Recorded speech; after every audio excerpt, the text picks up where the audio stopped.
Hello, hello out there in TV land. Welcome back.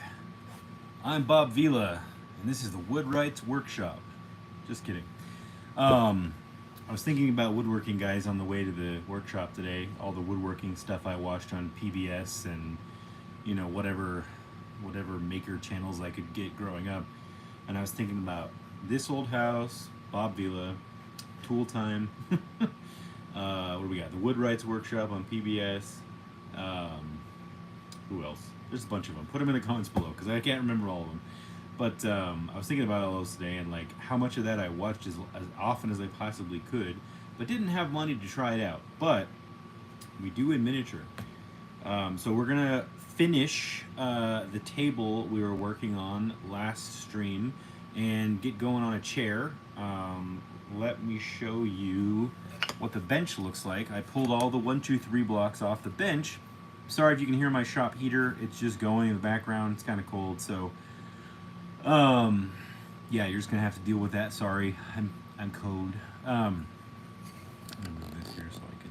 Yeah, this is the bench after all the glue dried and how everything set up. So it's nice and strong. You can see that. So we can sand these edges and we can stain this, excuse me, or paint this or whatever we want to do. Now, if I can get that to focus, there we go. So there's that. I have to glue one more leg on the table. I glued 3, so it's a tripod table. It's a tripod table. But I glued 3 of the legs on. You can see, there we go, how they turned out. One of them is a little high. This one, I just cut it a little bit short, but that's okay. I can fill that in right there a little bit later. I was just kind of being quick about it and didn't notice until the glue dried. So this is poplar, and I think poplar, and I believe the underlegs were all basswood. So the top is poplar, but you can do it with whatever you want, whatever you can cut. Same basic method, doesn't have to be poplar. So I'll put that last leg on the table, and we'll work on a chair based off of the measurements we came up with last week, which I'll go over again because I have to resketch it because I messed up my sketch. So I have a couple of cool things to show you guys though. I got my custom lightsabers in 1/6 scale from Chris Custom Sabers. That's Chris de Guzman, who is the brother of John de Guzman, who I will be dropping an interview on the channel with from Las Vegas his representative David Park about miniature metalsmithing. But his brother Chris makes custom lightsabers, and I bought a couple from him for my Ahsoka hot toy. So let me show you what that looks like because it looks amazing. Hopefully my camera will work. If it doesn't, this stream might not go very well. My camera was wigging out yesterday, so hopefully it will focus. It was being weird. So, set this over here.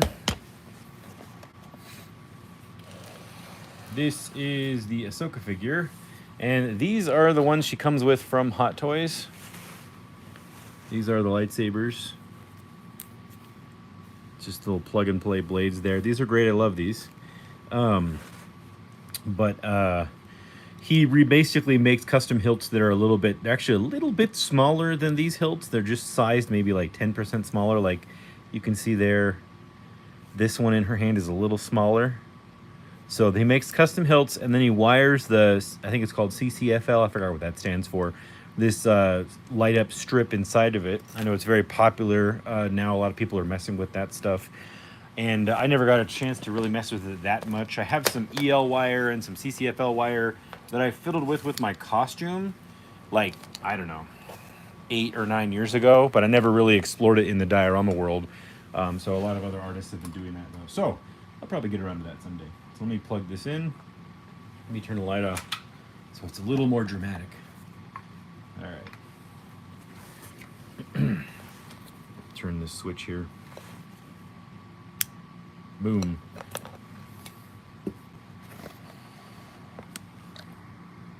let me turn the other light off.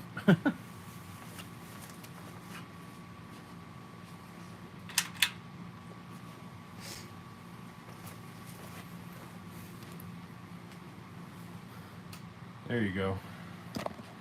You can see those look really, really good. They look a little bit more white in the camera, but they're very blue in real life.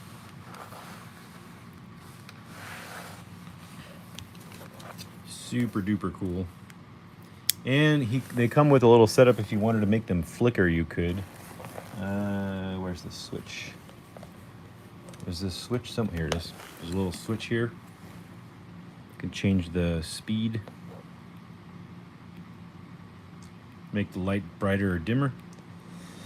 Excuse me. So there's dim, medium, bright, brighter, brightest, flickery, whatever. And I can change the mode. Ahsoka Rave, Ahsoka Pulse Rave, Ultra Pulse Rave. There you go.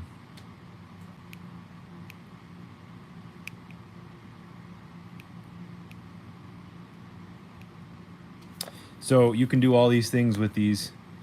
Let me, hold on, reset it. There we go. I'm stuck in a mode here. Hold on. There we go. So these are gorgeous. I love these. And there's collectors who have their entire collection full of these. There's General Grievous's from Sideshow where they put all these lightsabers in General Grievous's hands. And these, they don't get very hot. A lot of the CCFL stuff, wherever you bend the wire return back in the circuit, it gets really, really hot.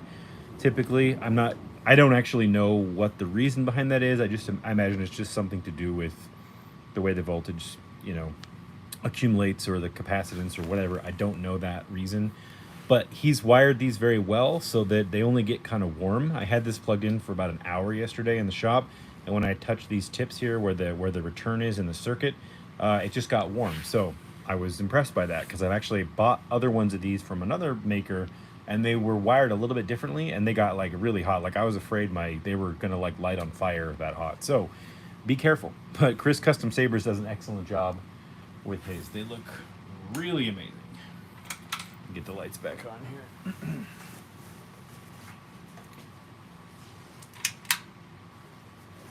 You can find him on Instagram. He'll post an image in his feed where you can see how much they cost. And what he has available every time he has them, and then he just reposts them with sold images on them. So I got that Ahsoka set from him. And if I get another lightsaber wielding Jedi or character, I might get another one from him down the road. We'll see. So just thought I'd share that with you. That was really cool. Money well spent. Very happy with that. And you can see the leads come out of the back of the saber on both sides. Star Marvel 76 has been a member for 25 months and says, yes, Oilers is in the house. Yes, I am. I'm in the workshop house. Thanks, buddy. All right.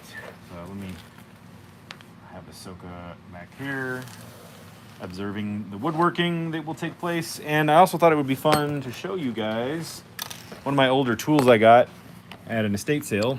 I'm sure you've seen these, but thought it would be fun to do since we're doing woodworking. One of these guys, a non-power hand crank vintage drill. Actually, I don't know how old this one is specifically. It's probably not that old because of some of the tool marks. Like it's got knurling on it, which happens on a lathe. That's this grippy stuff right here. So I imagine it's not that old. It's not like 1800s old, but I think it's probably like maybe mid-century or earlier, a little earlier, something like that. I'm not 100% sure. If anybody out there knows, please let me know. But I feel like this is probably, if I had to guess, I would say no earlier than 1930s, no later than 1950s, probably somewhere in there. But it could be older, could be newer, I'm not sure. But this is what they used as a drill, right, back in the day. So these are super cool. This is your chuck. If you don't know what a chuck is, that's where the little teeth come out like a grabber from Tremors or like the beak from Return of the Jedi in the Sarlacc pit right there. And they grab the bit. And So I have a bit here. I'm just going to insert, if I can get the teeth to separate. And then you tighten down your chuck, and it should bite down on the drill bit and hold it tight like that. So as you tighten the screw down, the bits get clamped into place, and then they in turn return the clamping pressure onto the drill bit and hold the bit in place. And then this right here is your forward and reverse.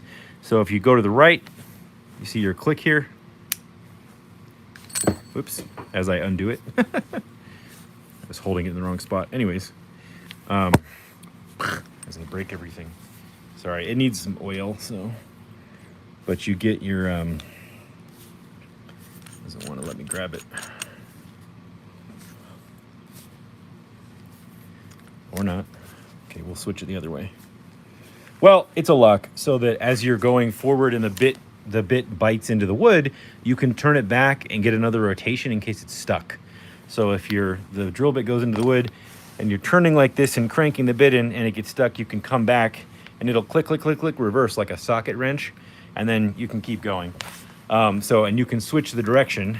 You see this little thing here. Switch the direction like that. There and there, and that gets you your forward and reverse, so it locks in a different position so it doesn't slip on you or prevent you from putting enough pressure on the bit, or torque on the bit, I mean. Let me redo that here. I really need to take this thing apart and like wire brush a lot of the threads and oil it up. Maybe I'll do that on some other stream. Ugh, come on. Sorry. It's fighting me. It's fighting me. Oh my goodness.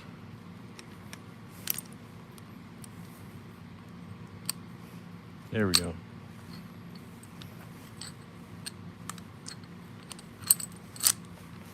Did you let me do it finally? Yeah, there we go. Woo.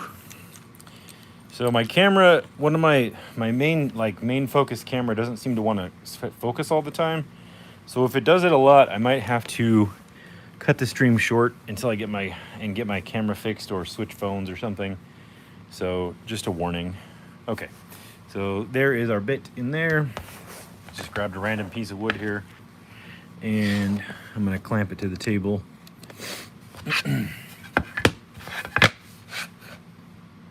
Good old clampy clamp. And then should be able to drill ourselves a hole.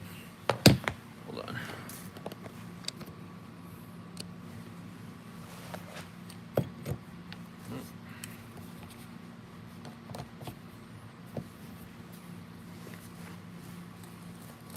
There we go. Put your pressure up on the top. Rotate your hand around like you're churning butter. Who needs power drills when you have the power of biceps and triceps? Woo! I need to make a miniature one of these. Now that I think about it. Whoops. Switch hands.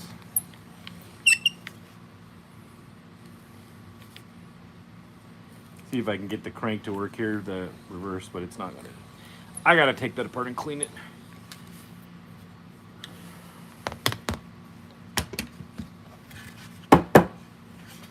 And there's the start of our beautiful hole. So, yeah. Thank you for joining us today on this old house, or something like that. Anyways. I thought that would be fun to show you. If you don't have one, they're cool. I like cool. There we go. Oh, now it wants to do it. Oh, now it released. Fine! Do whatever you want, stupid drill. Can't make up its mind. Okay. I don't know why I'm so tired. Today's stream is brought to you by Watermelon Hibiscus Kombucha. Just so you know. These are really good, by the way.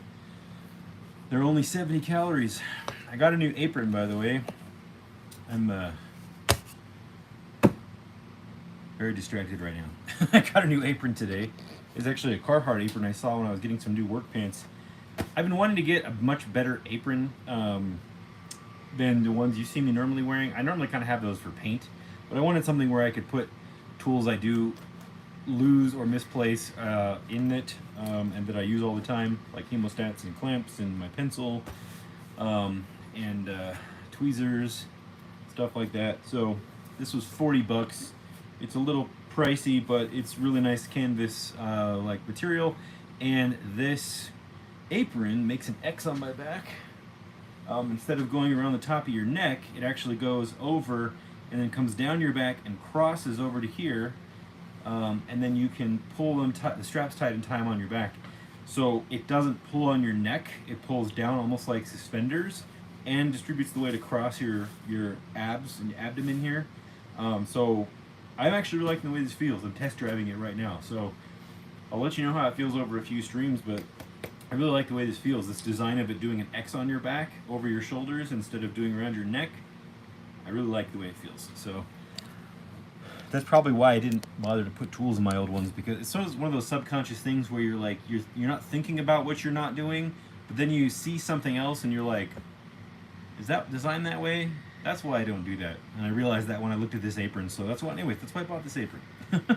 I like it. I like the way it feels on my body. It doesn't feel like it's pulling down on me. It feels like it's just regular clothing. So anyways, let me cut another leg here for this and flip the camera around. I guess I could do a front facing camera if my middle field of vision camera won't focus. That looks pretty good though, so hopefully it does okay. So again, here is the table and bench as if we had one side here. Oops.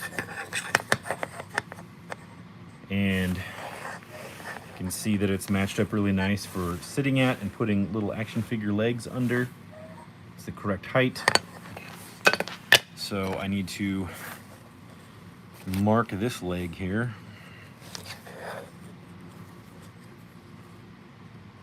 Oh, there we go. And cut that off. Get one of these going, and I'll demonstrate this a little bit more correctly. As I know last week I fumbled it a bit.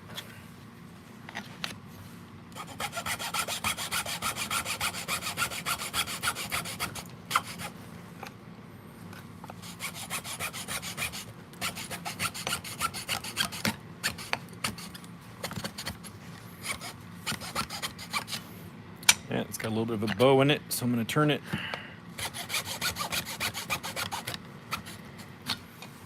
Man, I've weakened this joint so much over the years, I might have to go just buy a new one. Link below if you want one. Yeah, this piece of wood has got a lot of bows in it. There we go. Okay. There is our leg. And now, this is what I kind of fumbled last time. So, I'm going to face this against the corner that it's going in. And I'm going to mark the intersection here, whoops, right there. And then I'm just going to cut on this side and this side about that far down into it. And then cut across here so that we leave this piece there. So you'll see what I mean as I do it. So I'm going to cut about halfway through the wood on this side.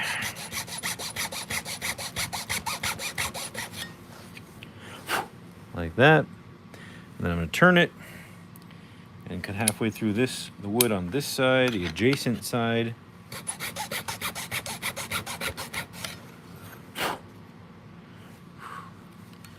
Like that. So you see we have this side where it's cut on both sides, and if I turn it this way, it stops halfway through so that we have this remaining piece coming through. And then I'm going to come up here and I'm going to cut straight down. It's kind of what I fumbled last time. tilt this.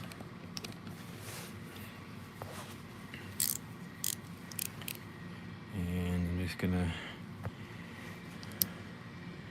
just gonna basically just push down here through this like that and break that off. You see that? I'm gonna do the same thing here. Match the depth of my saw cut like that. There we go. And then I'm just gonna clean this up a little bit. Just I'm gonna whittle it. W-H-I-T-T-L-E, whittle. Whittle.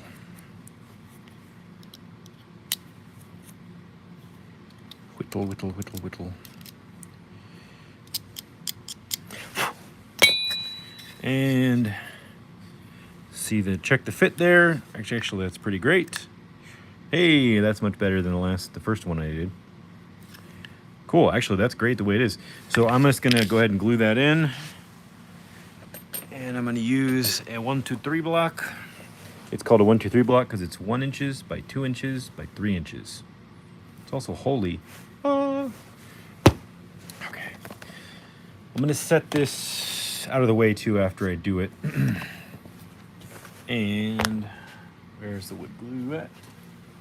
Where did I put it? There it is.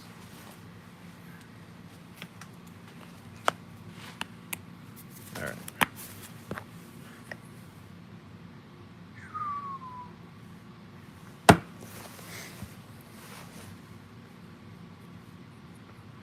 And here we go.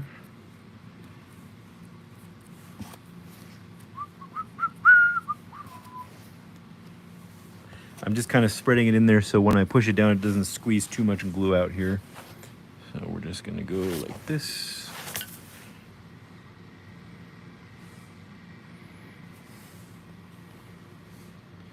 It looks pretty good. Then I'm gonna take my 1-2-3 block. And I'm looking down the lines here. It's kind of hard to show on camera. I'm looking down this line here. I can tell it's tilting this way a little bit. So I'm gonna bring it back this way, like that. I'm gonna put pressure on it down here. I'm just kind of using this strategically to put pressure on that. So as I move the top back and forth, I'm trying to make it parallel with the 1-2-3 block because I can trust this 1-2-3 block is very, very square, meaning the lines are parallel and perpendicular to within a certain tolerance, excuse me. So if I move this leg back and forth so that this line and then the inner line of the metal edge of the 1-2-3 block are visually very, very parallel, I know that it's going to dry perpendicular to the tabletop. And I'm just going to check over here, looking from this side again, make sure this is pushed up against this really tight. If that's pushed up against this really tight, that's going to take care of the side to side here, and then I take care of the side to side here by looking down and matching the parallel line. Now that that's where I want it, I'm just going to push this whole thing out of the way off to the side.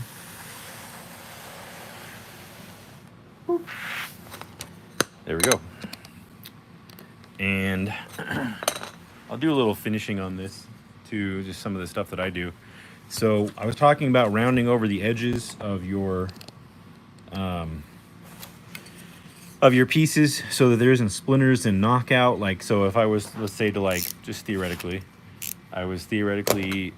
say this was full size, an actual bench, and I had a piece of wood or something go pink like that on it, it could put a really strong dent in this very sharp corner.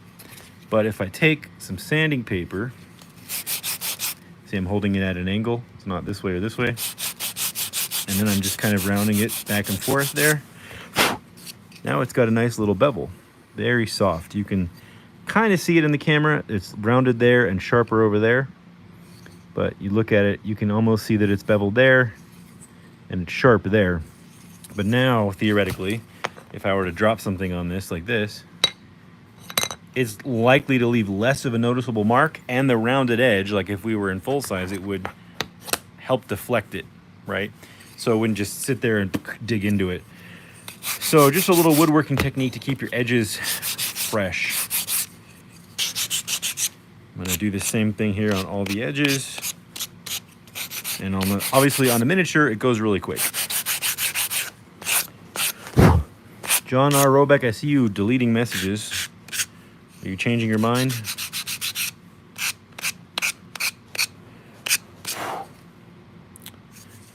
If you're watching in the future times, may the force be with you.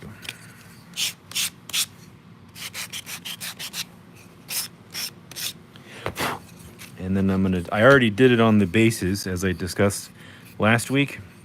And then let me get a little piece of sandpaper.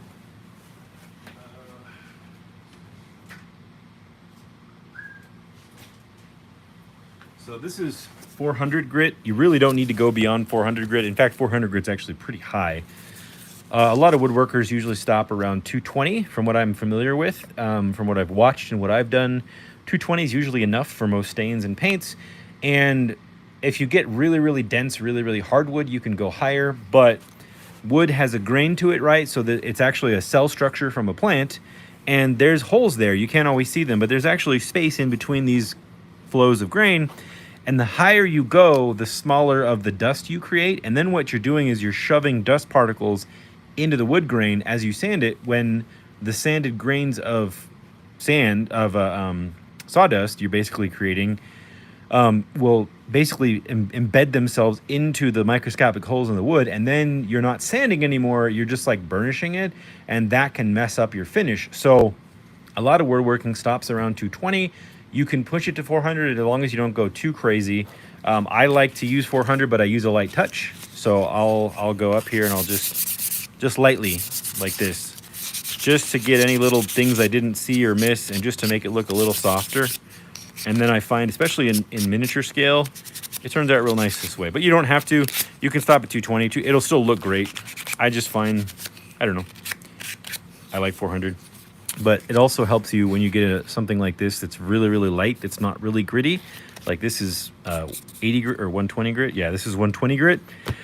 If I were to take a piece of 120 grit and try to get into here and sand this curvature, I might actually mar it up more because it's so high grit. So if I'm getting into weird curves like this or tight spaces, I like to get something high grit so I don't accidentally scrape another part. Like if I'm sanding here and this edge doesn't go and put a weird mar in that, I like the higher grit. I've noticed that I can make that mistake. So if I go in here like this, I don't have to worry about this edge hitting over here and like putting a big old gouge in it that I have to fix. So I go like this, do that over here. And then you get this really, really soft edge under here. It looks really nice and finished. I like that. And I'll even go under here and do this edge too. Just very lightly, not as much as the top. And I would actually call this bench ready for paint or stain or whatever you want to do. Like this is maybe a little bit right there. Yeah, that's it for this guy. Nice little bench. Gymnastics. Okay. Our chair that we were working on, I'm going to redraw it because I accidentally messed up the paper. So there's about a billion ways we could do this. Like I said, I think I want to do something like this.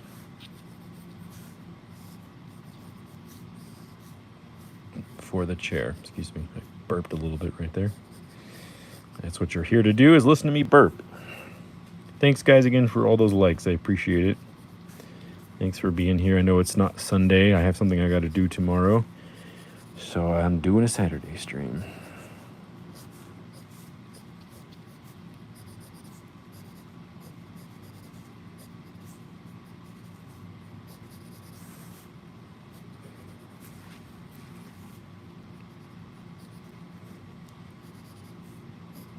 Something like this. I'll figure a little bit out as we cut too. I might do it different, but I was thinking something simple, something square, rectangular, and then maybe slats back here for this, or we could do a cross. I'm thinking slats. I see a lot of people do the cross back, you know, where it's like an actual, the back of the chair is actually like an X like this. I feel like I don't want to do that. That's like such a standard American country style that I feel like I shouldn't do that. I want to go this because it's actually an older style, and I just like the way it looks more linear, more liner. And then we'll probably, like I said, sand in a butt groove into the chair here. And I don't know if I want to stop the seat here and have a cross member back here, or if I want to notch out the seat. So if I want to do the seat, if I'm looking straight down on the seat, I'll just decide when I get to it. Sometimes I like to just let it tell me what it wants to be as I do it. Like notch out the back here for these sides, or stop. That's not a square. I'm trying to draw sideways. That never works out well. Or do a square like this, and then put, here's like the legs back here, the legs up here. Here's my back. And have another piece behind here as support. So like you would actually separate this, like there'd be your seat, and then this would be a second piece.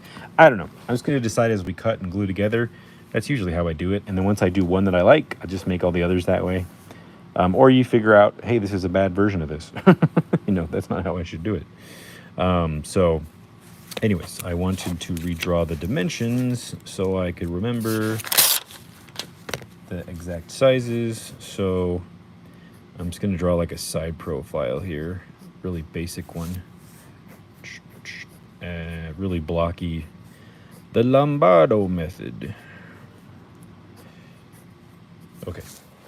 And I'm just going to put my measurements on it. So this... Ugh. Have any pencil lead in here, or do I need to get some more? Come on. Okay, I'm out. This is 5/0. We're about to find out.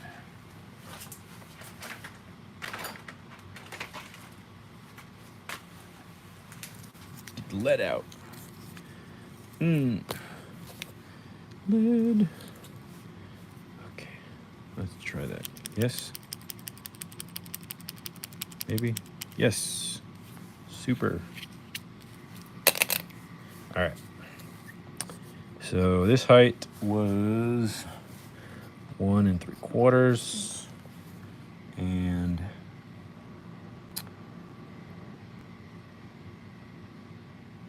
this height was 3.5. See, I accidentally tore this. I don't know where the torn piece went. Actually, let me look at something. Hold on.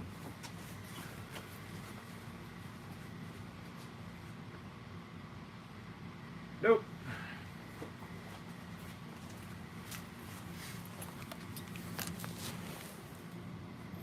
Actually, was it 1.5? I'm missing a measurement, so let me just double check here on my table. It was 1, and we've got this one at 1 5/8. So this actually could be, it was 1 3/4 is the depth here of the seat. And I think the height is 1.5 if I'm looking at my drawing correctly. So that's not right.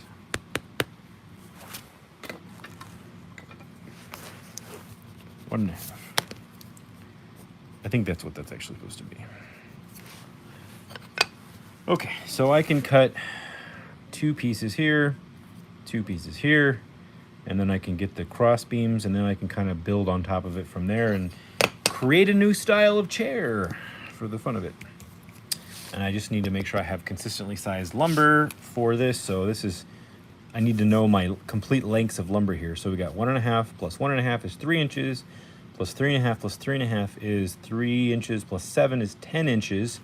And this is 1 3/4 plus 1 3/4 is 3.5. So 13.5. And then if I want to do cross members here, that's another 3.5. So that is 13.5 plus 3.5 is 17 inches. And then up here is another 1 3/4. So that's 17, 18, 19. We'll call it 20 inches. So I basically need 20 inches of the same size dimension of lumber if I want to style it that way, right? You could just do it to where the legs are the same and these cross members are smaller, which I might do. But if I add up all these dimensions and heights, I know I'm going to need about 20. Whoops, because I'm gonna have cuts that are going to get rid of material. I need about 20 inches of lumber to get all these pieces out of it. So 1 2-foot stick of lumber at like the hobby shop will be like 1 chair, without the butt, the seat, and like the spindles or whatever you're going to put in the back of the chair. So you need like 1 stick for just the framing of 1 single chair. So just something to be aware of. Be chair aware. Take a sip of my delicious kombucha. Woo! I'm a hippie. All right. Let's find some lumber that we like.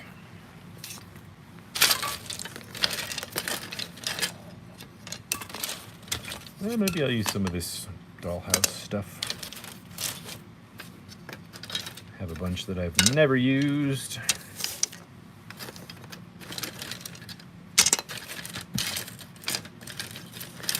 Get the skinny pieces out. Get the skinny pieces out. Got the skinny pieces out.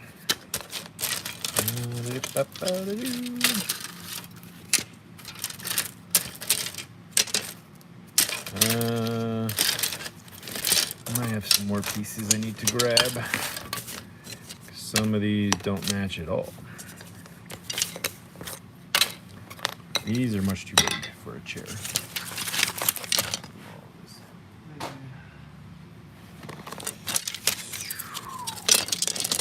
Could use this one, but it's a little wide. This one, but I don't think this is long enough.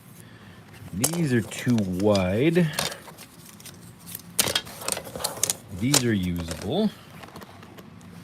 Let me see, how long is this?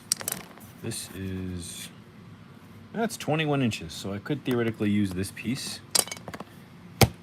Hold on, let me look at my wood box again.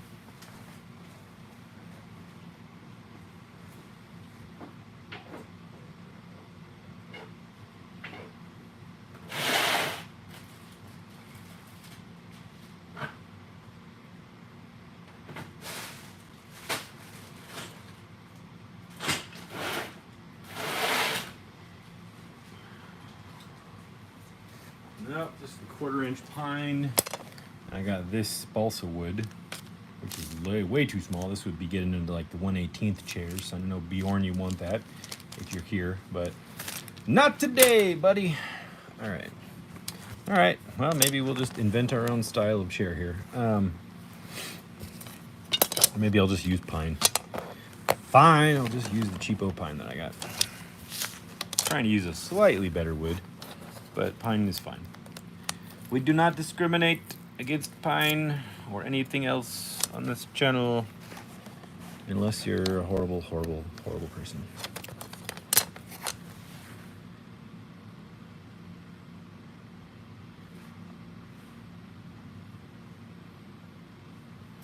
Pablo, I see your question.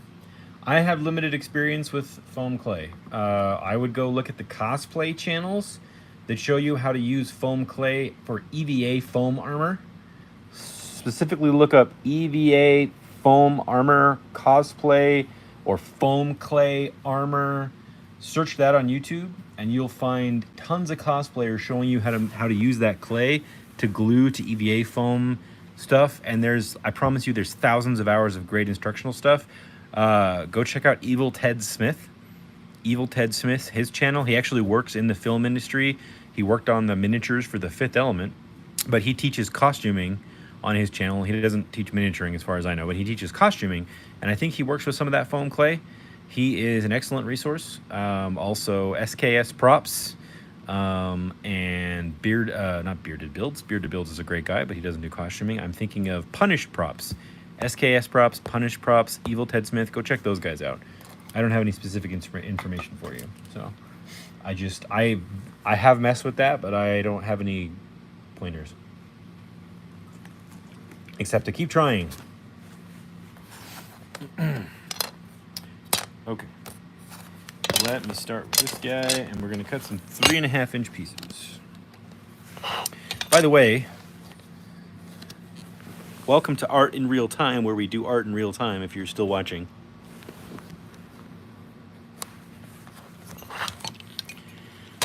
3.5 inches. I'm just going to mark it on my mat. Uno, dos, tres, 3.5. And yep, 7 right there. Should only need 2 of these pieces.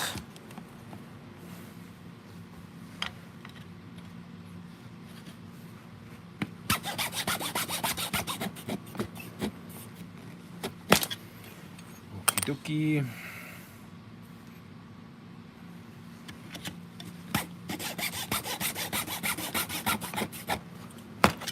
There we go. One of the benefits of pine is that it is very easy to cut. There are 2 chair backs, and then I need 2 fronts at 1.5 inches. Let's see if I can just get this tape off really quick with my blade. Whoop, there we go. Mark 1.5 inches and 1.5 inches. Look at that bendy piece of wood.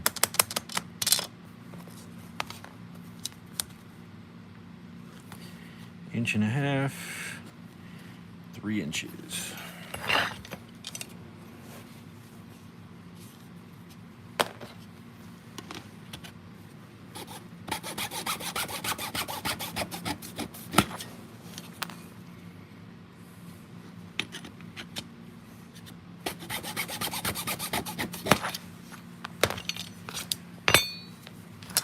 So if I did Saturday streams, I'd have to start them earlier.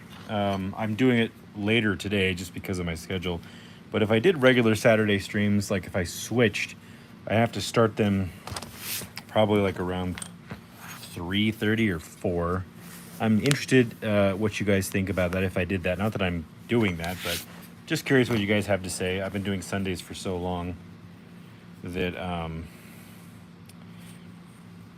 I would consider changing if people really needed it. But we get a lot of viewers on Sunday, so we're doing well there in that department. So Troy Dodson has been a member for 24 months and says, "Hey, a milestone. Hope everyone is crafting."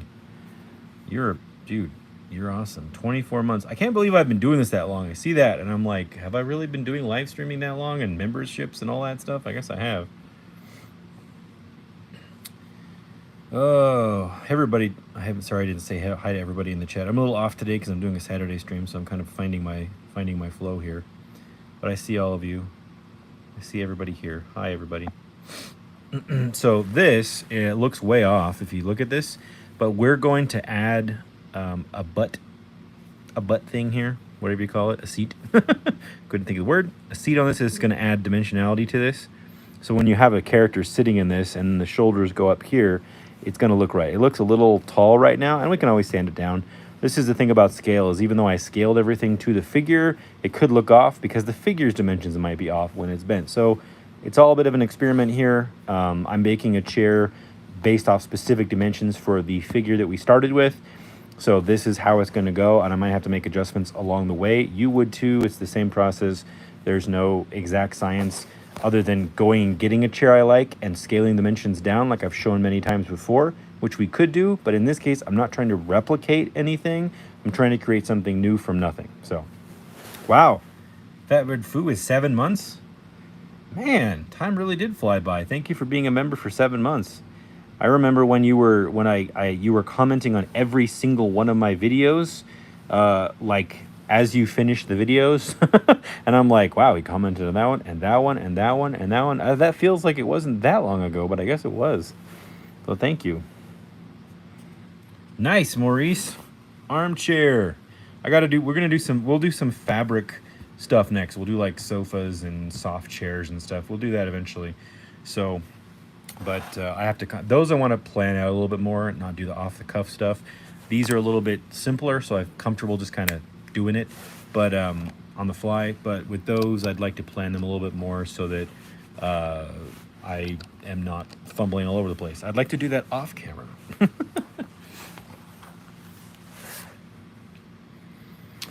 Okay, where are we at now? So we can make a chair with an invisible seat. There it is. Ta-da! Now I need to do the dimensional back, going back. So another thing you can use your cutting mat to line things up. I do that a lot, so I'm going to do that right now. If I go 1.5 inches front to back, well, there you go. So my outside dimensions, right, 1.5 inches from here to here. Whoops. Sorry, with that cord. There we go. Ah, stop it. There we go. 1.5 inches front to back, like that. That means my internal lumber dimension from front to back needs to be whatever that is. So these are 1/4 inch. So 1 inch. It only needs to be 1 inch. These are 1/4 inch thick. So if I subtract that from 1.5 inches, that gives me 1 inch in between. Right, that's the dimension right there, 1 inch. So I need 1 inch by 1 inch by 1 inch. Do I want to go wider? No, I don't think so. Yeah, 1 inch by 1 inch by 1 inch, or do I want to go deeper? I didn't think about the width of the chair when I was getting the figure measured out. I just thought about the side profile. So let me think about this for a sec. I might want to go slightly wider than it is front to back. Let me just lay this out here and do a visual for my own brain. Maybe it'll work out. That looks pretty good, actually. The same width. Yeah, that's fine. We'll go with that. So 1 inch, 1 inch, 1 inch, 1 inch. I need 4 1 inch pieces. I am going to go with a smaller dimensional lumber for this because I think it will look better. So I am going to pull out that balsa wood, this stuff. And I might actually be able to just cut this with my blade. I haven't cut a square chunk like this in a while. So let me see. So if I just mark it at the 1 inch, let's take a look. Could just maybe cut this like this.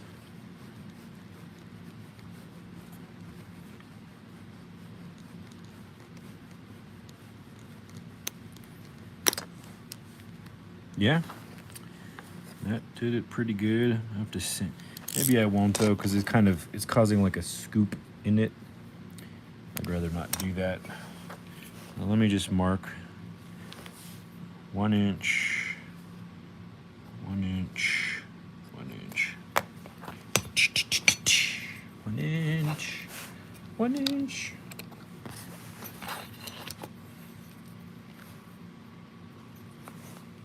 One piece. Okay.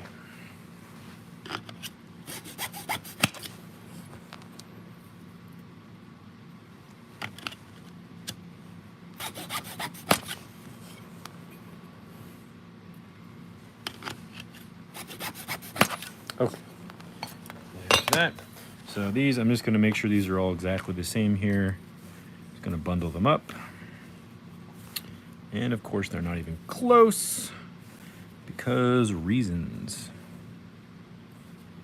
There we go. They're closer than I thought. All right, so this side's all lined up. This side's got one that's sticking out a little farther. Just gonna go ahead and knock it down.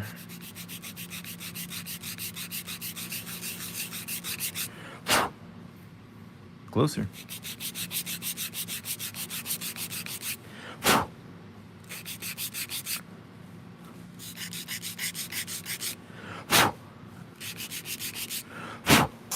Bad.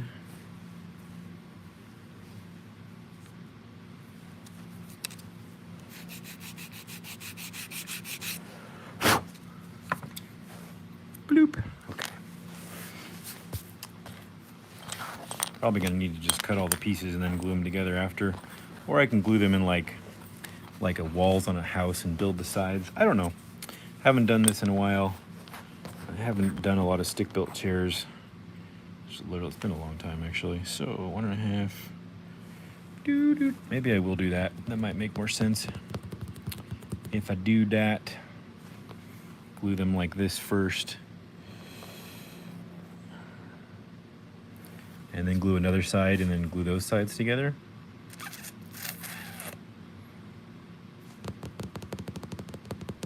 Yeah, probably. Again, this part we're kind of making up as we go. There's about 1 trillion ways to do this. I could make this longer. I could notch this out. I could seat it. I could use dowel rod to do it. I could cut this out of one single piece of balsa wood. You know, I could do it out of plastic. I could do whatever I wanted. So again, we're going like super basic, traditional, and then we'll go to like fancier stuff as we go here. It's like, this kind of stuff I actually don't do as often as you might think. I do the fancier stuff. I've been spoiled by fancier materials and tools. A lot of times when I have to do these, I have to kind of remember as I'm going, like, oh yeah, oh yeah, oh yeah, oh yeah, oh yeah. I have an idea.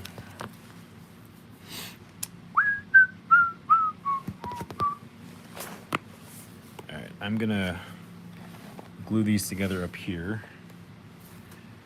It's actually probably faster if I don't use wood glue and just use super glue, but my OCD is not going to let me use super glue. Wood glue is much stronger if you apply it correctly, but super glue is faster if you're a psychopath in a rush, like I usually am.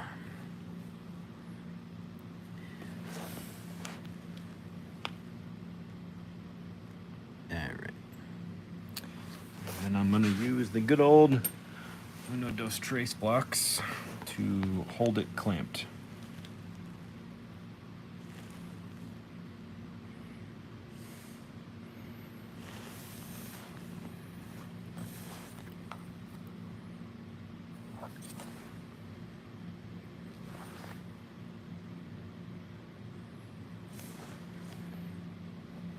There we go. So I did a little clamperoo there. And then I'm gonna do another one. And I'm gonna do it abutting to this one right here. I could use both super glue and wood glue, but I'm not sure which method you would try to do that with. I'd love to know, because the one I'm thinking of in my head would actually be maybe more cumbersome. Because with wood glue, you really want to join edges and faces to faces without anything in between. If I use super glue, super glue seeps into wood, so I need to basically pre-glue every edge, let it dry a little bit, and then glue again, so the super glue could grip to the super glue that's embedded into the wood. That's been my experience with it. I think I was talking about a little bit about that on last stream. But tell me what way you're thinking of, because that might be better than what I'm thinking of.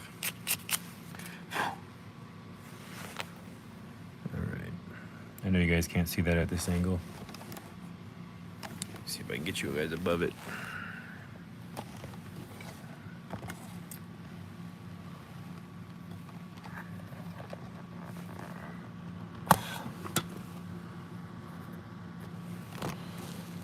There we go.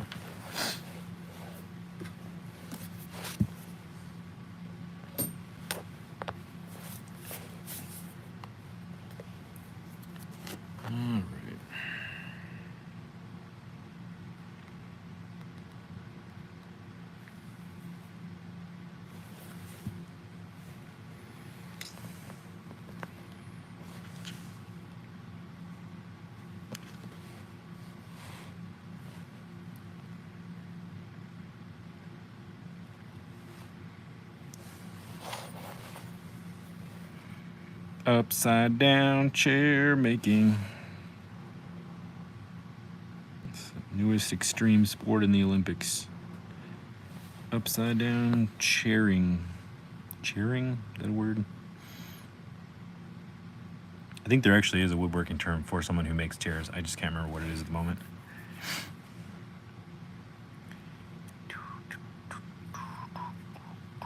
I can see that this piece of wood is actually a little bit bent too. You can see that line there on my grid. It's like, that's okay. It can be a little bit off. Okay, I'm just gonna leave those there and we'll move on to making a butt thing. Seat. Why can't I not remember the word seat? Whew. The seat. All right, so we went a full 1.5 inches. And it's 1.25 inches to the back supports here. So do I want to just cut a seat and do the notch out? I probably do. So I need 1.5 by 1.5 inches, but I want there to be an overhang. I don't need an overhang in the back, but an overhang on the front. And I don't need one on the sides. Oh, I see what you're saying, Craftinator. Yeah, that works. I'm just going to go ahead and go with this, and if it falls apart, then maybe I'll try that. So I'm just going to go with a piece that is 1.5 inches by 1.5 inches, or inch and 5/8 this way. 1 5/8 inches from front to back, and 1.5 inches. And then I'm going to notch out the back there. See how that looks. We'll just go with that. Move you guys out of the way. And this is where we can use all of this stuff. I don't know how thick or thin I want to go. This is the 1/8 inch, and then this is the 3/16 under it. I feel like I want to do. I'll do whatever I want to feel. Excuse me. Let me go with this thicker one. And I think I had a pre-cut piece of this actually the other day. Yep, there it is. I don't have to break that down. Haha, cheater, I'm cheating. Oh, maybe I can't cheat. Dang it. It's not wide enough. It's only 1.5 inches or 1.25 inches. I have another pre-cut piece. Sorry, I'm just looking through my bags of scraps. It didn't look like it. Okay. Fine.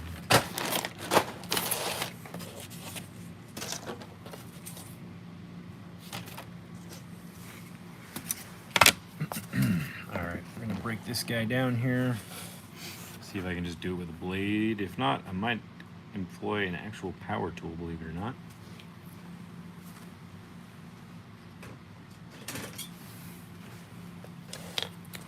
I'm just gonna score down on 1.5 inches. Well, I might go a little bit wider than 1.5 inches so I can sand it down in case.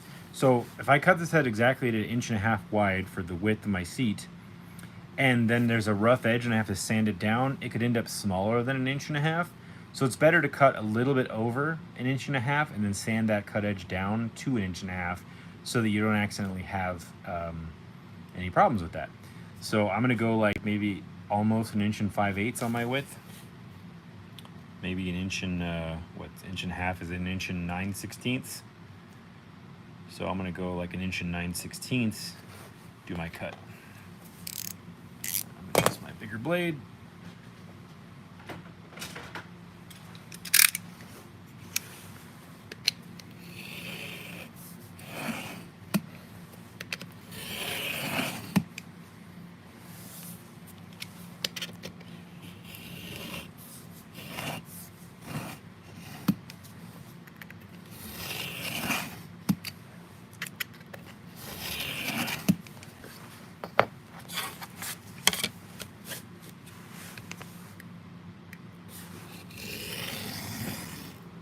Again, I'm trying to do this with hand tools.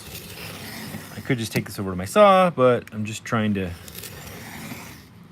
be inclusive with the non-power tool folks. Be careful with your thumb.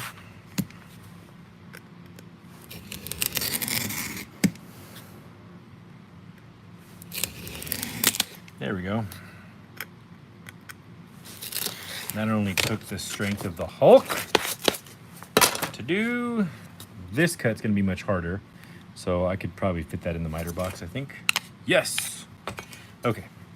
Now, see that edge? How this is that whole deburring thing I was talking about. You can get these kind of splinters, and they can tear out. And see, if I keep pulling on that, it's gonna rip a big old chunk out of that. So that's why sanding that edge over can eliminate that possibility. Drumming randomly on stuff. All right. Now I'm gonna go 1 3/4 inches 5/8 officially for the front to back, or maybe a little over 1 5/8, so I can sand that down to 1 5/8.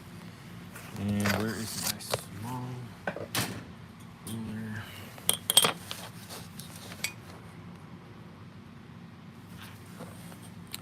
So 1 5/8 right there.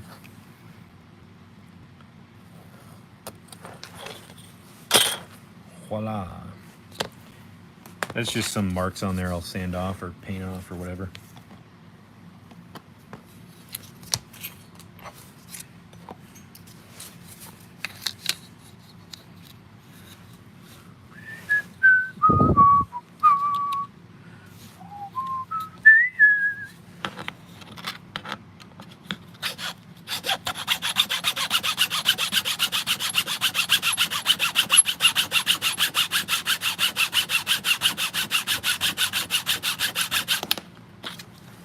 See, this is what happens with these old tools.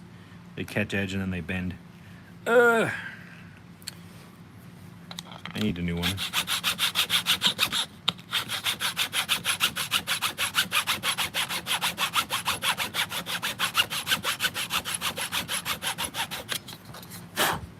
All right. Let me transfer the cut around to the other side here, just because I feel like I've got a lot of friction going and I might catch my blade up in the wood and bend it again like I just did, my handle. I don't want to do that. This thing has gotten so soft from me accidentally doing that when I wasn't using it real when I first got it. I've had this for a long time though. I could get my big box out.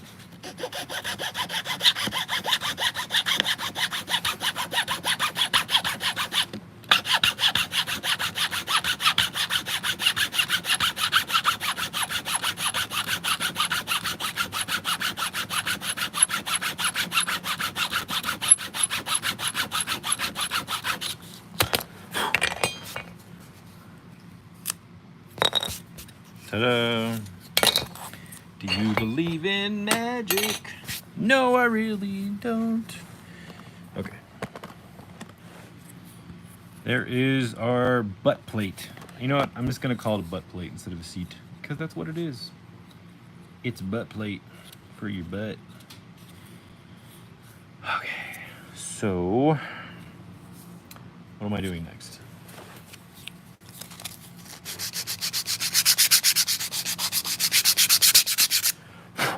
Yeah, you got to be, that's why you don't want to put too much pressure, Maurice. The blade can twist on a full-size saw or a small one. If it catches edge and you're pushing too hard and you're not letting the teeth of the saw do the cutting and you're trying to force it, it can catch and you can just ruin the saw. So this one, I have big hands and I've got a lot of force behind me. So, like this isn't going to cut my fingers, but if you got to let the teeth do the work. And when you start pushing too hard, the teeth can catch, but if you just let them rub back and forth, they'll cut for you. You don't have to push down.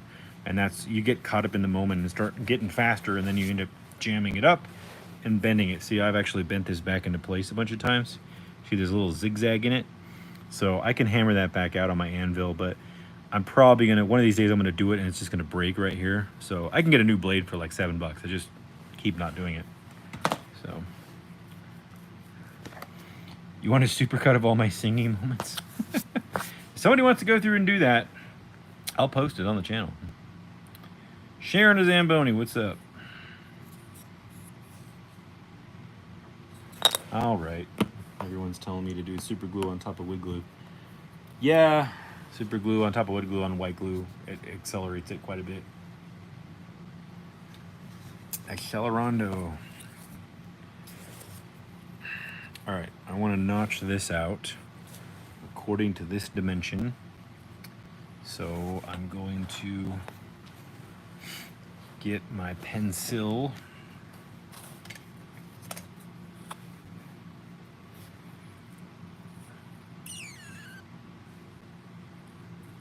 I'm gonna notch out this side. I can tell this side is a little bit tilted, and I'll sand that down later. So I'm gonna take the straighter side. You can see that on my mat here.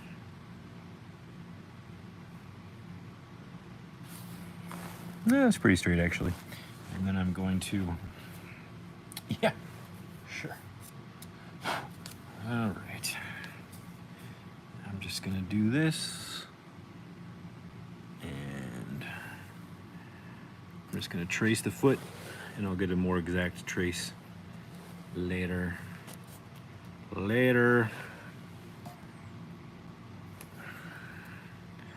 Knocked over.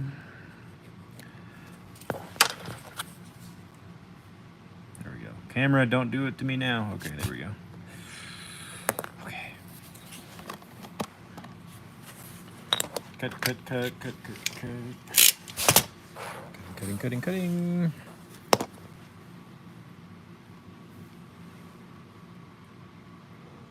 It's the Craftinator. I don't know how you're gonna do that. I got like 40 billion hours of footage, and a lot of them are in the members only section. That's a lot of footage to go through, unless you have some kind of AI that can do it.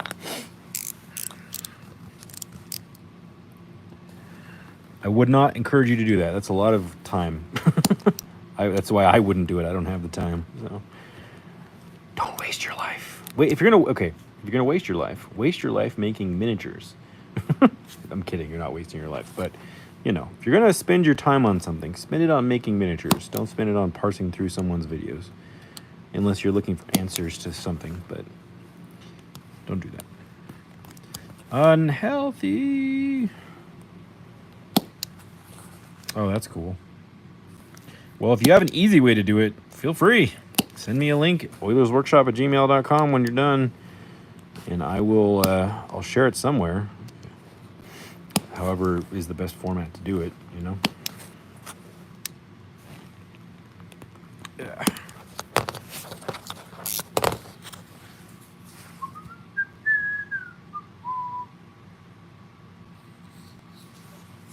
Just thinking I should just use my Dremel.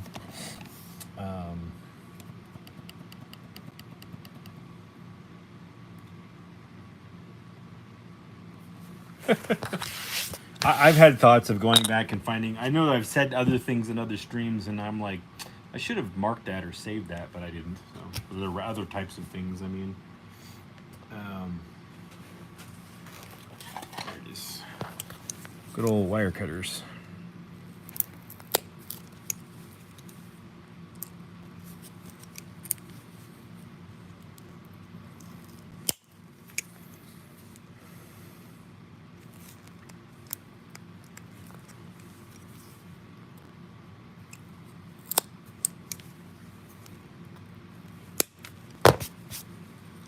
So see that splintering now?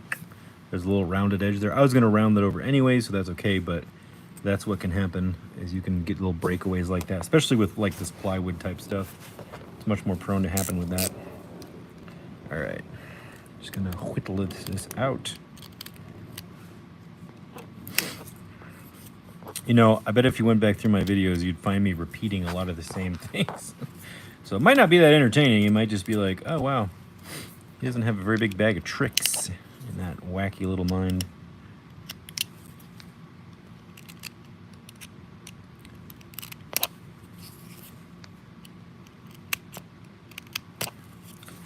All right. Just see if this is notched out well. That's pretty good. A little rough there because it crackled through, but that's okay. Yeah, that's pretty good.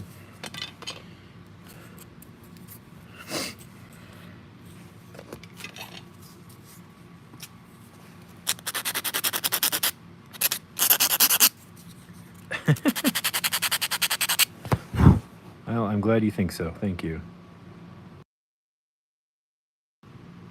I just muted myself because I farted. I know telling you defeats the purpose of muting myself, but I just realized it would be funnier to mute it and then tell you I did it.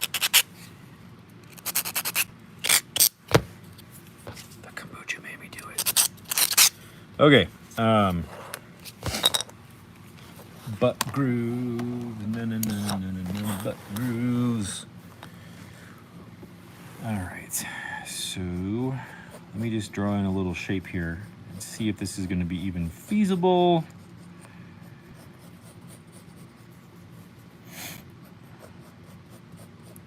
It's funnier not to, I think. I have this thing where, like, I don't know if it's like pre-guilt or whatever you call it, but it's like you just admit the mistakes you make right after you did them or before you're about to do them or when you're doing them, so that it's like maybe you feel slightly less guilty when you're found out. You know, like a fart. You're just like, hey, everyone know I just farted, so you know. I know you're about to smell it, so I might as well just own up to it. It's a weird habit I have. All right, that is not. I'm gonna draw this in the camera because I did that looking over the camera and didn't end up straight. Working in the camera. See, the camera's a little funky at this depth, so I want to focus. Stupid camera. Do I want to do that fancy of a groove? Probably not. Okay. I'm going to get a stick. Let me see if this will sand away. One, if it won't, I might have to just grab my Dremel and do it with a Dremel. Yeah. Where is the rounded? There it is. Rounded stick. And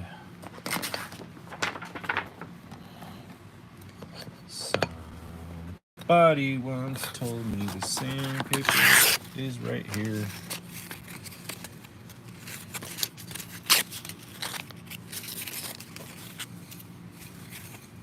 All right. And I don't know if this is even gonna work. Yep, it's working all right.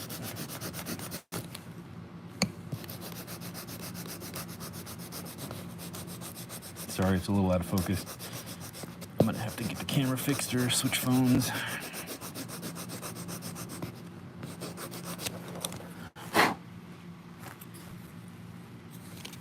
Bring on the butt grooves.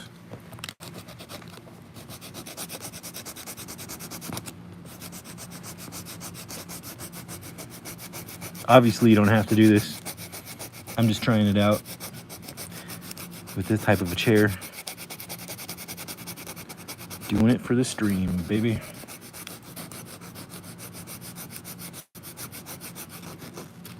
Rolling it over to get some fresh sandpaper.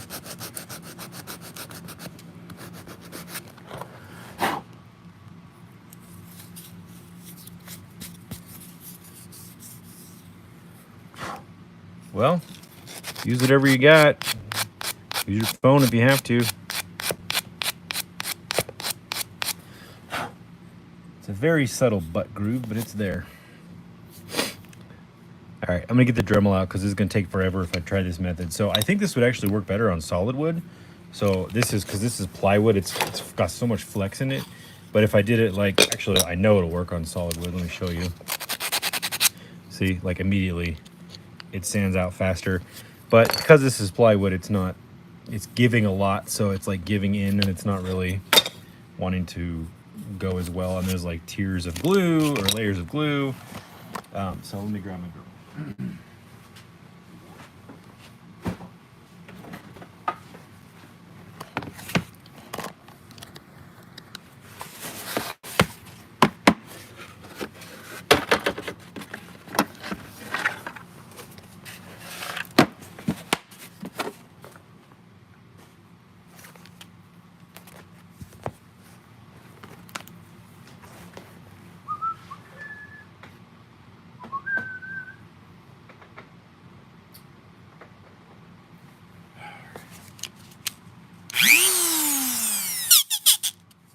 One of my favorite noises.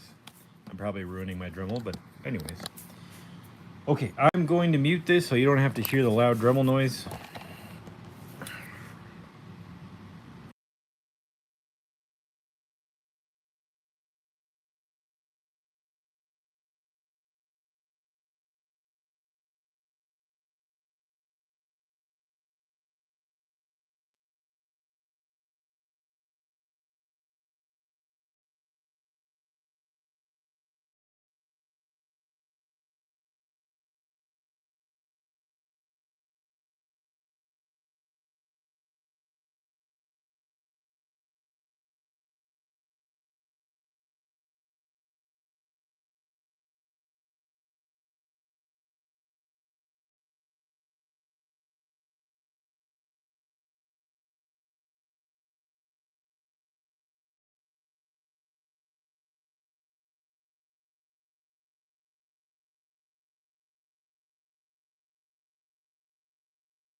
unmute, unshun.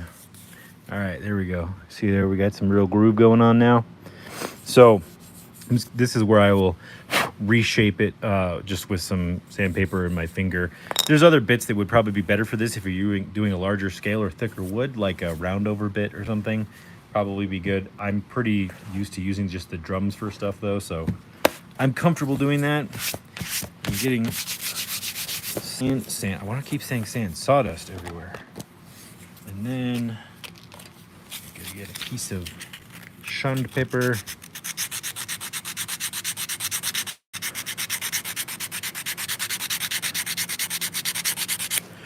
And just kind of go over the whole groove to smooth it out.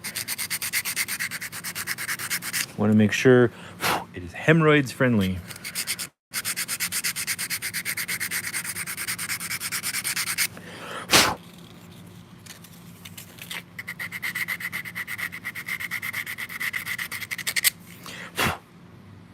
Again, I'm using 120 grit to just kind of knock down the shape right now. I'm going to switch to a finer grit once I get the shape kind of where I want it, which is about there. That's about right. All right, switching to the 400 grit.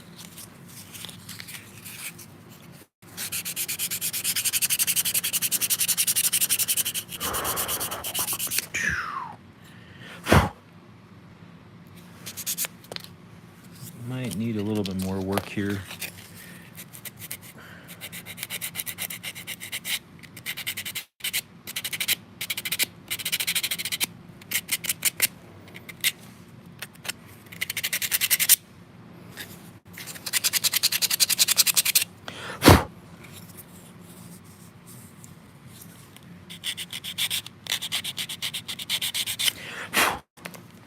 Feeling the butt groove with my thumb. That's a weird sentence.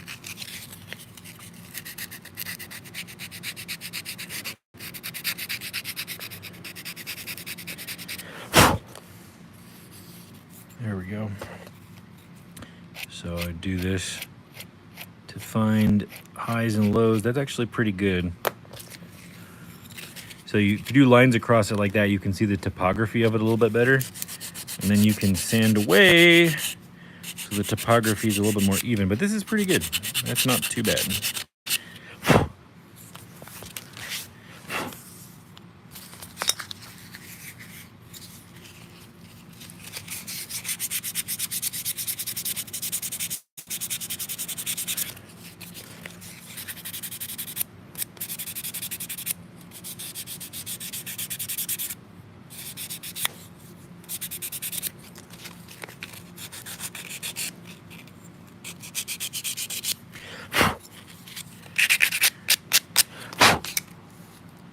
Alrighty then, I am happy with my butt groove.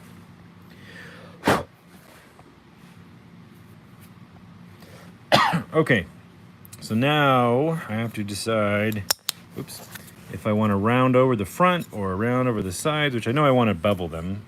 Round over, bevel, fillet, whatever. So I'm gonna go ahead and do that.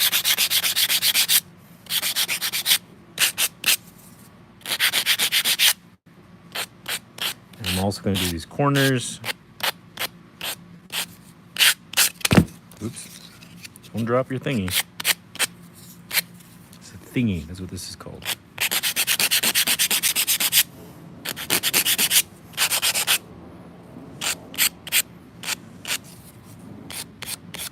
Just kind of everything I'm sanding, I'm just going into little corners and stuff and getting the topography smoothed out a little bit better. Just so there's a nice transition between surfaces.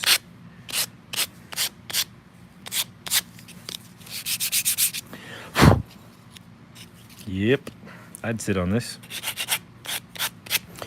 If I was 1/12 the size.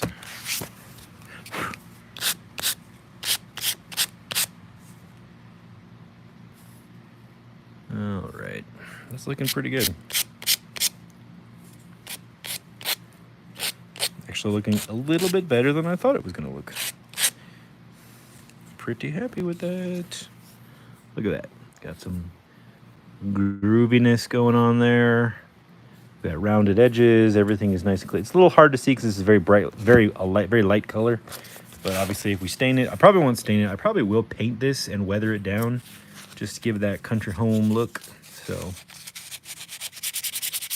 yeah, Fat Red. It's for Melbot, who I showed in the last stream that we took our measurements off of. Obviously, you can standardize these for yourself and make them a certain way if you just want to make a bunch of chairs. But I'm actually fitting this for her. So that's why we've got some specific measurements we're starting with. But you can just scale down a regular chair and give yourself the more standardized dimensions. Mine is for Melbot. I'm going to kind of slowly build a house over time for Melbot and Crash Test Dummy. And I'm just going to kind of, as I need to, build the tables, build the chairs, build the couches, build the cabinets, whatever. And as much of that is relevant to these streams, I will do with all of you here too as well.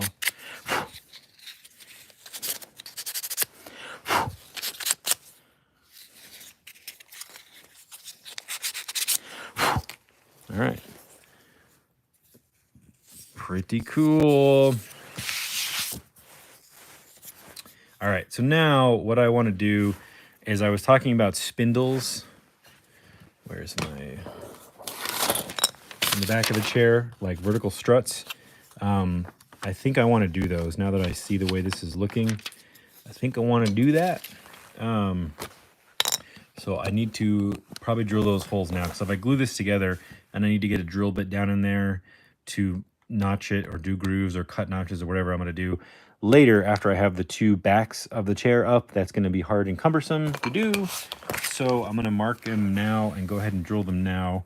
And now I need to decide how many I want. This is plywood, so it's easy to crack with the drill. So I'm gonna go as small as I possibly can. I think 1, 2, 3, 4 probably makes sense. 1, 2. I'm gonna mark kind of my center line here. I'm lining up this space on this line on my grid to just kind of pencil in the center. Point across the span of the back. Actually, probably makes sense if I have them farther forward, doesn't it?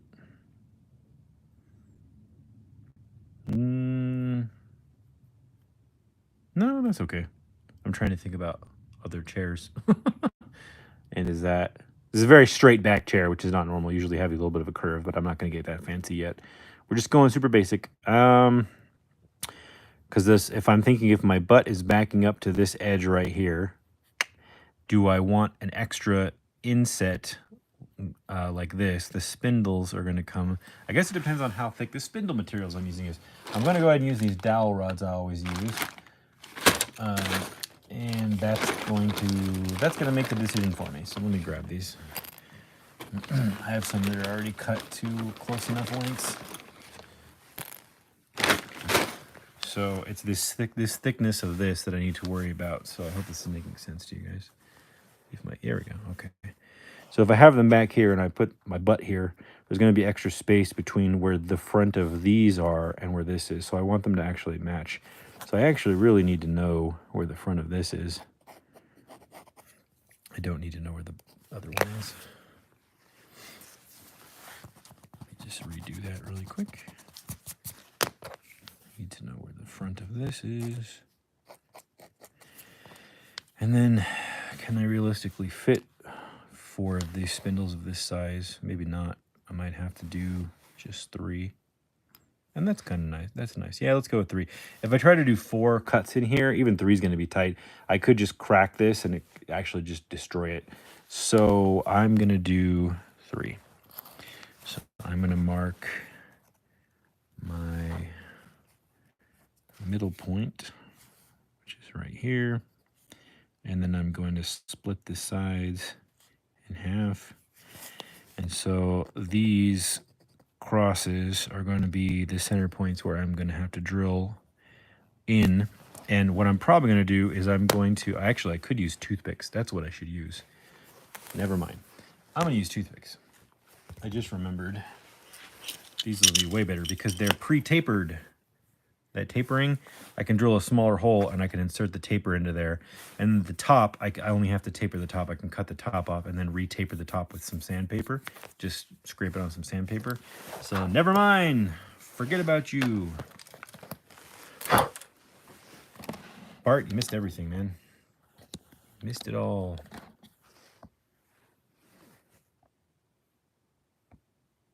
There we go. We're doing toothpick spindles. That's what we're going to do. All right, and this one I am going to use a power tool. Well, I could use a pin drill. I actually don't have a pinhole drill. Those handheld hobby drills. I'm so used to using a drill because I've used a drill for 15 years straight. I'm very comfortable holding a drill, even to do tiny holes. But let me see if I can just do it with the bit itself, kind of like a pinhole drill. Grab my bit. Hold on a sec.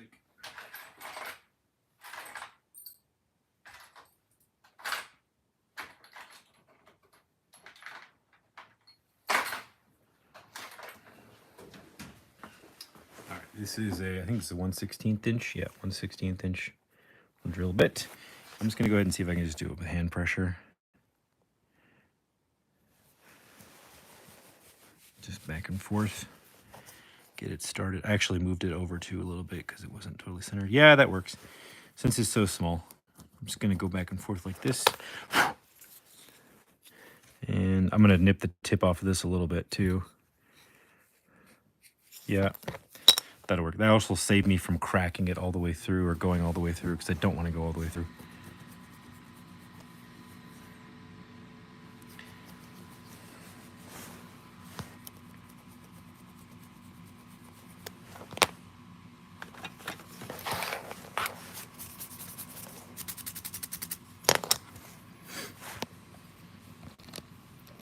Get you guys in on the extreme close-up here.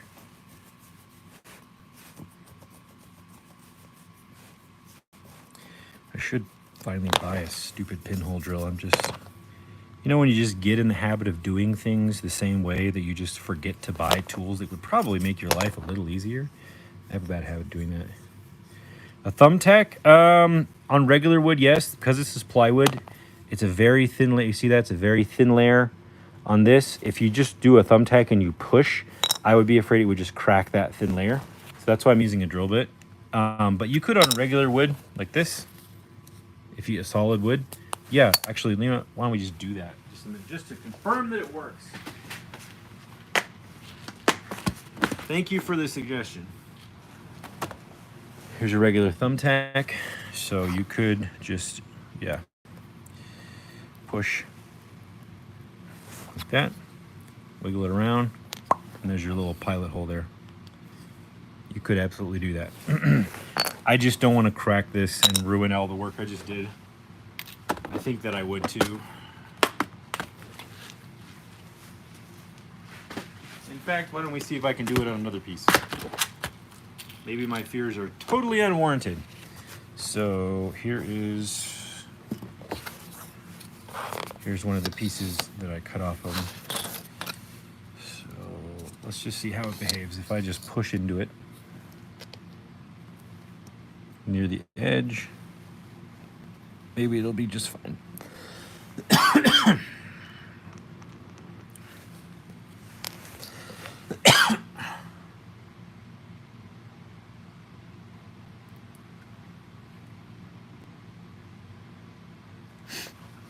Okay. Well, that worked out okay. I'm just paranoid about that because I've had things like that happen a lot.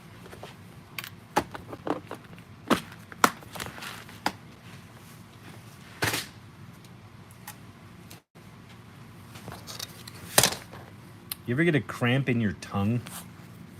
I got a little cramp on the bottom of my tongue. Ow. Won't go away. Well, that's weird.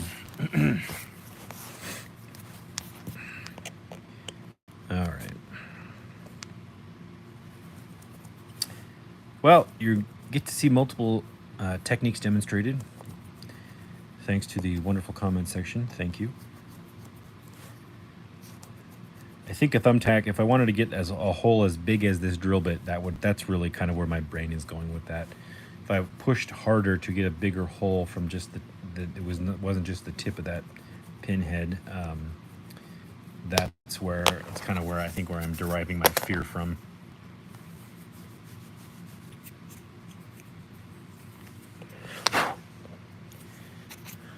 There we go. I can erase some of that. Yep, there we go. Ta-da! And so now I can just scissor trim or wire cutter trim the tips of these off until I like the placement on them. Let me just hold these in place here, see what they look like.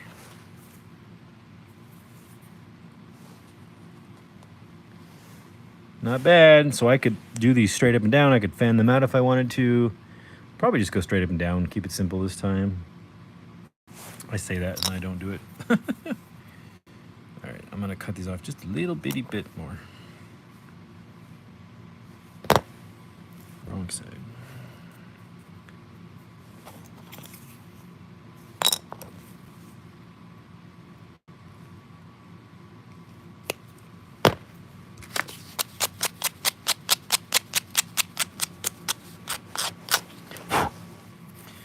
I just wanted to fit a little tighter. There we go. Have a little bit of space for glue, but fit tight. That's perfect. All right, and then I'll cut the other side when I place them and do the crossbar above on the back. All right, let's check on these little jigs that I set up. Jiggity jigs.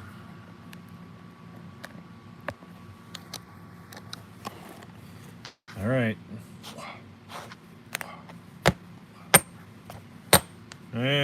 Not doing all right.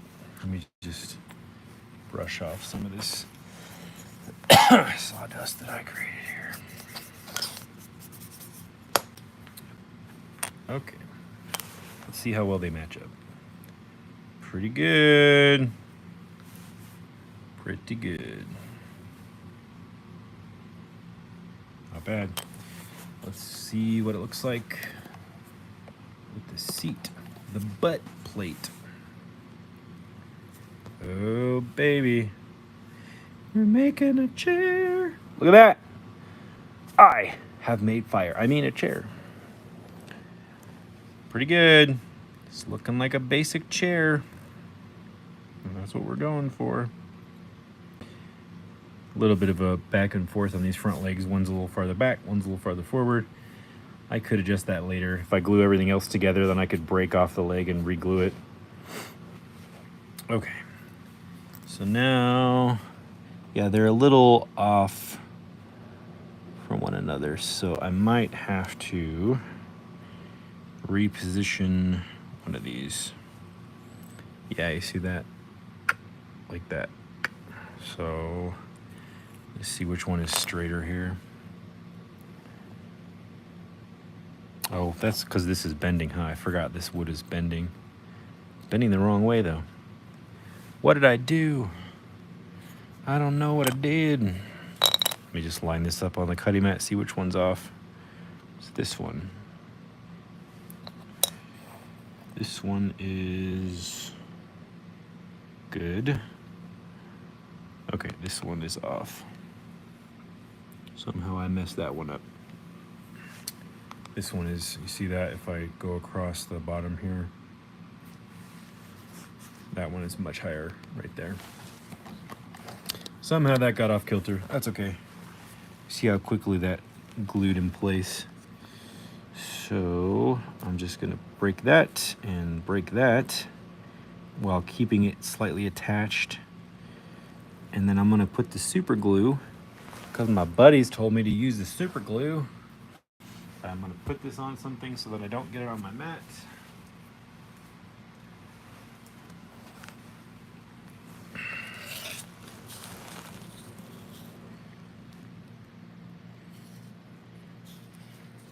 Actually, let me do this.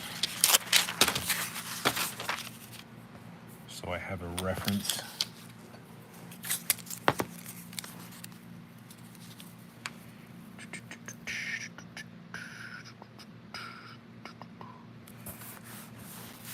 Just gonna do that so I have a little referendo. I need some kind of grid to reference what I'm about to do here. Okay, there we go. I can trust these lines. I'm just loosening up the wood glue a little bit so that when I add the super glue, or I have room to add the super glue and the wood glue is still somewhat attached. Okay. Where'd the super glue go? There it is.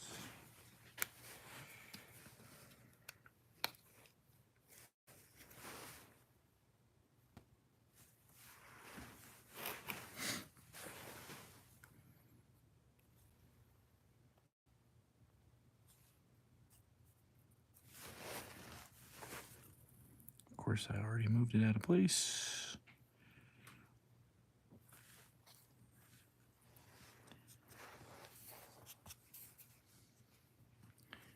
And I had the accelerator over here earlier. Where'd I put it? Hello? Where did you go? What's up, Not So Super Mario? Sorry, just glancing around for the accelerator. Probably don't even need it at this point.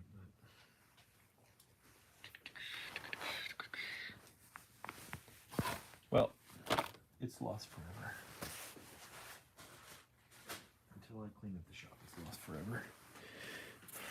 Well, it's probably good enough to just glue. Okay. Yeah, it's fine. Okay. Now when I stand those up, they're pretty even. All right, that did its job. Good enough. Oh, see, I already messed it up. Not good enough. Oh my gosh.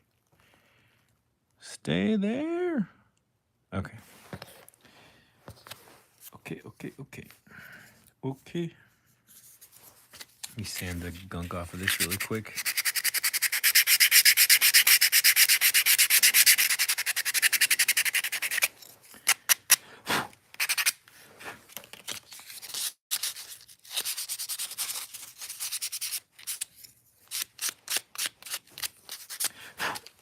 All right. I'm glad you could come too, Fishnet. All right. Of course, I got some super glue on there anyways. Right. Do the wood glue right there.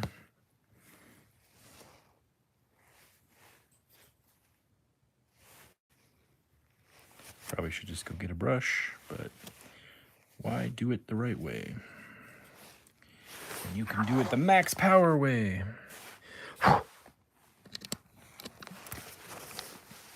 Isn't that the wrong way? Yeah, but faster.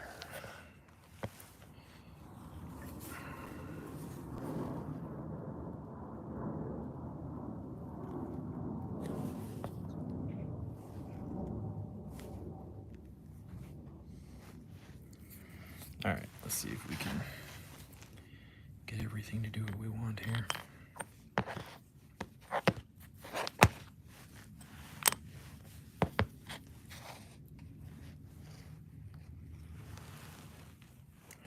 You stay there, you little punk. There we go. You will obey me.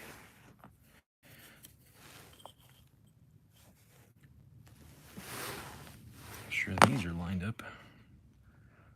There we go.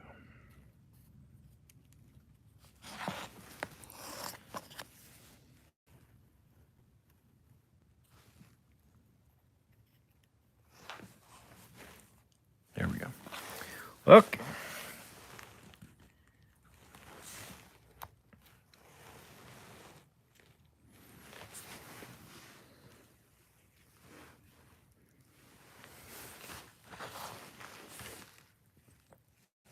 Of course. I knew it was going to do that.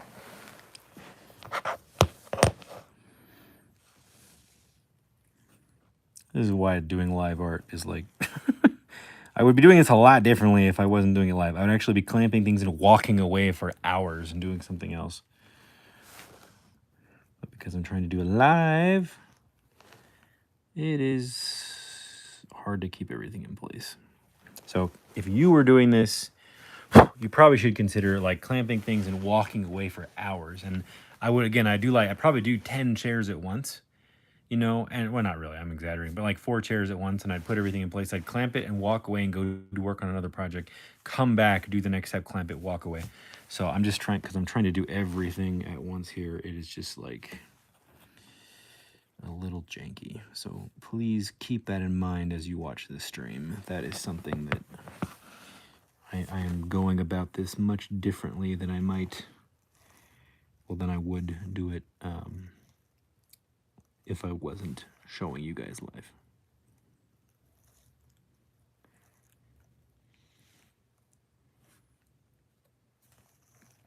I'm just making sure these lines and the seat are parallel because I'm going to sand the feet and the tops of this off when I get around to it. All right, let's see if we can plop some super glue on here. I hate tacky glue. I should try it. I actually haven't tried the turbo tacky glue. I got away from tacky glue a long time ago in favor of more unnatural methods. Some abilities considered to be unnatural.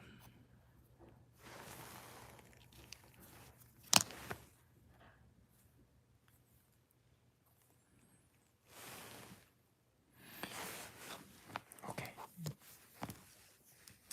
Yeah, Brad Naylor would make this explode. I do have one, but it would explode everywhere. So, all right, is this going to fit? If I try to put this in place. Yes. It will fit. All right. I'm going to go ahead and just skip to the super glue. I probably should just use it from the beginning. Trying too hard to be a pretend miniature carpenter, and I should just be a miniature guy. So I'm spreading glue on this, and it's going to seep into the wood first. So I'm not going to immediately place it into the thing. I'm going to wait for it to soak in a little bit. And then I'm going to put some more glue on it. So I'm just going to wait a sec here. And you see it's already like soaked into the surface there. It's kind of hard to see on camera. And there. So there's nothing like for the glue to attach itself to, or there's no glue to attach itself to the next adjoining piece. So now that I've got basically 2 layers of glue on this, now I'm going to go ahead and put it in place.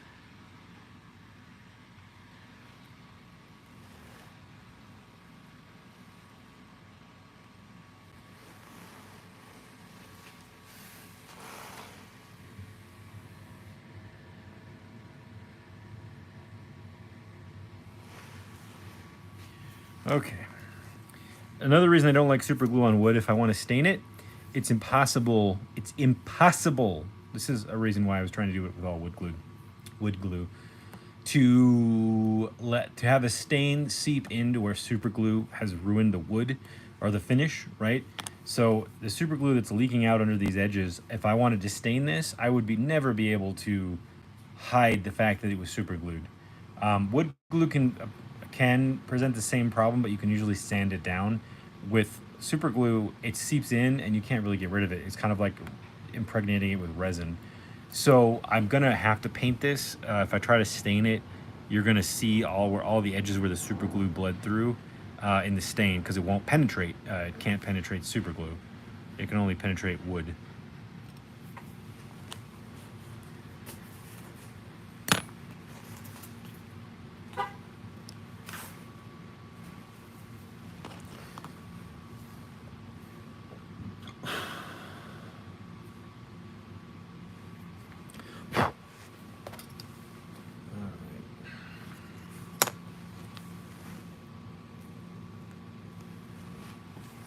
That looks pretty good now that it's assembled.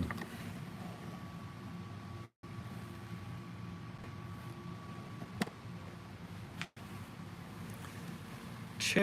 Avengers assemble. You see how off those cuts were? Once I paralleled and perpendicularized everything up, you can see some of the offs in my cuts.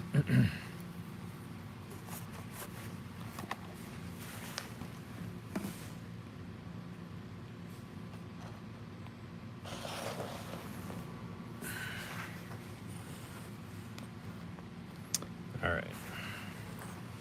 I'm gonna go ahead and put some super glue on a few other parts here.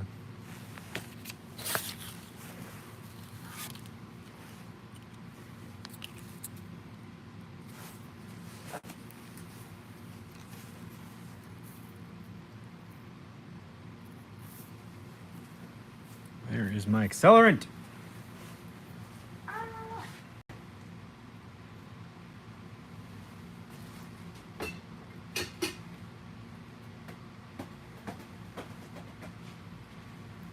Oh, there it is.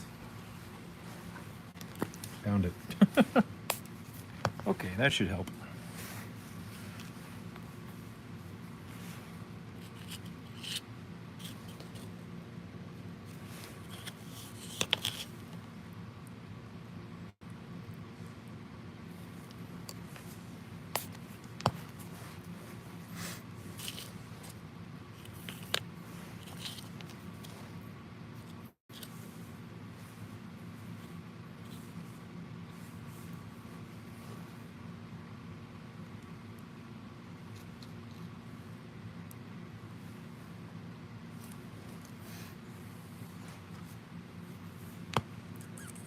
Like that. I'm getting a bubble of super glue there. I'm just gonna wipe it off.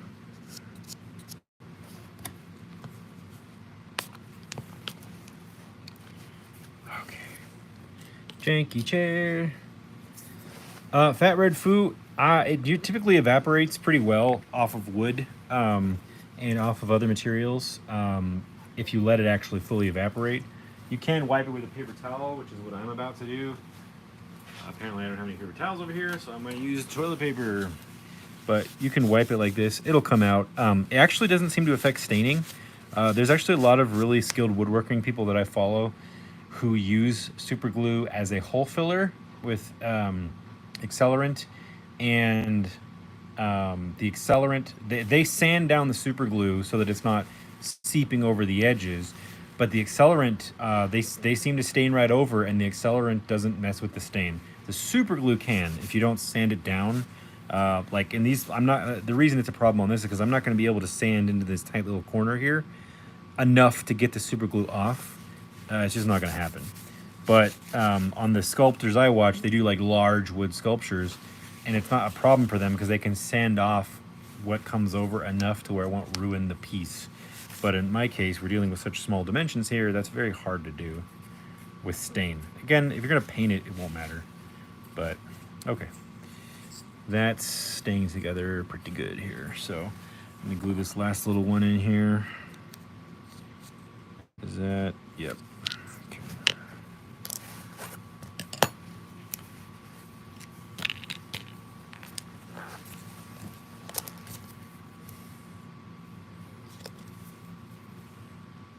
Put in glue. Put in glue. Put in glue. Again, I'm letting this soak in for a sec. Because if I guarantee you, if I put it right on there, it could crack off. It's like a 50-50 chance of it cracking or popping right off. So just let it soak in for a second. See, like that's already dry and seeped into the wood. That's not going to stick. Like that's not going to stick to anything on this side.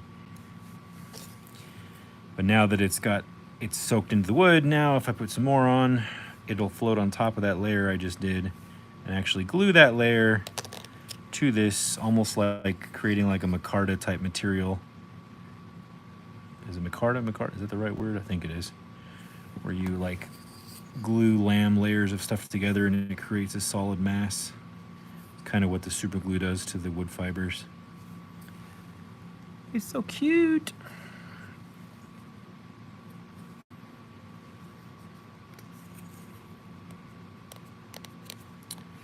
Okay. Accelerando. I've been trying to find, if anybody knows where I can find them, MSDSs for some of this. So material safety data sheets, there's probably actually information on here where I could find it. But the material safety data sheets will tell you what kind of chemicals are in this, and it will help to it could help understand what will and won't behave properly with it when it comes to paints and stains and things like that. I've been trying to get a little more into that again. I used to look into that a lot, but I haven't done it in a long time. So yeah, super glue. Here, I'll just show you. See if I can demonstrate it. Probably, I'm going to demonstrate the wrong way to do it, and it's going to work. Watch. Let's see if I have a couple of scraps here I can do it with.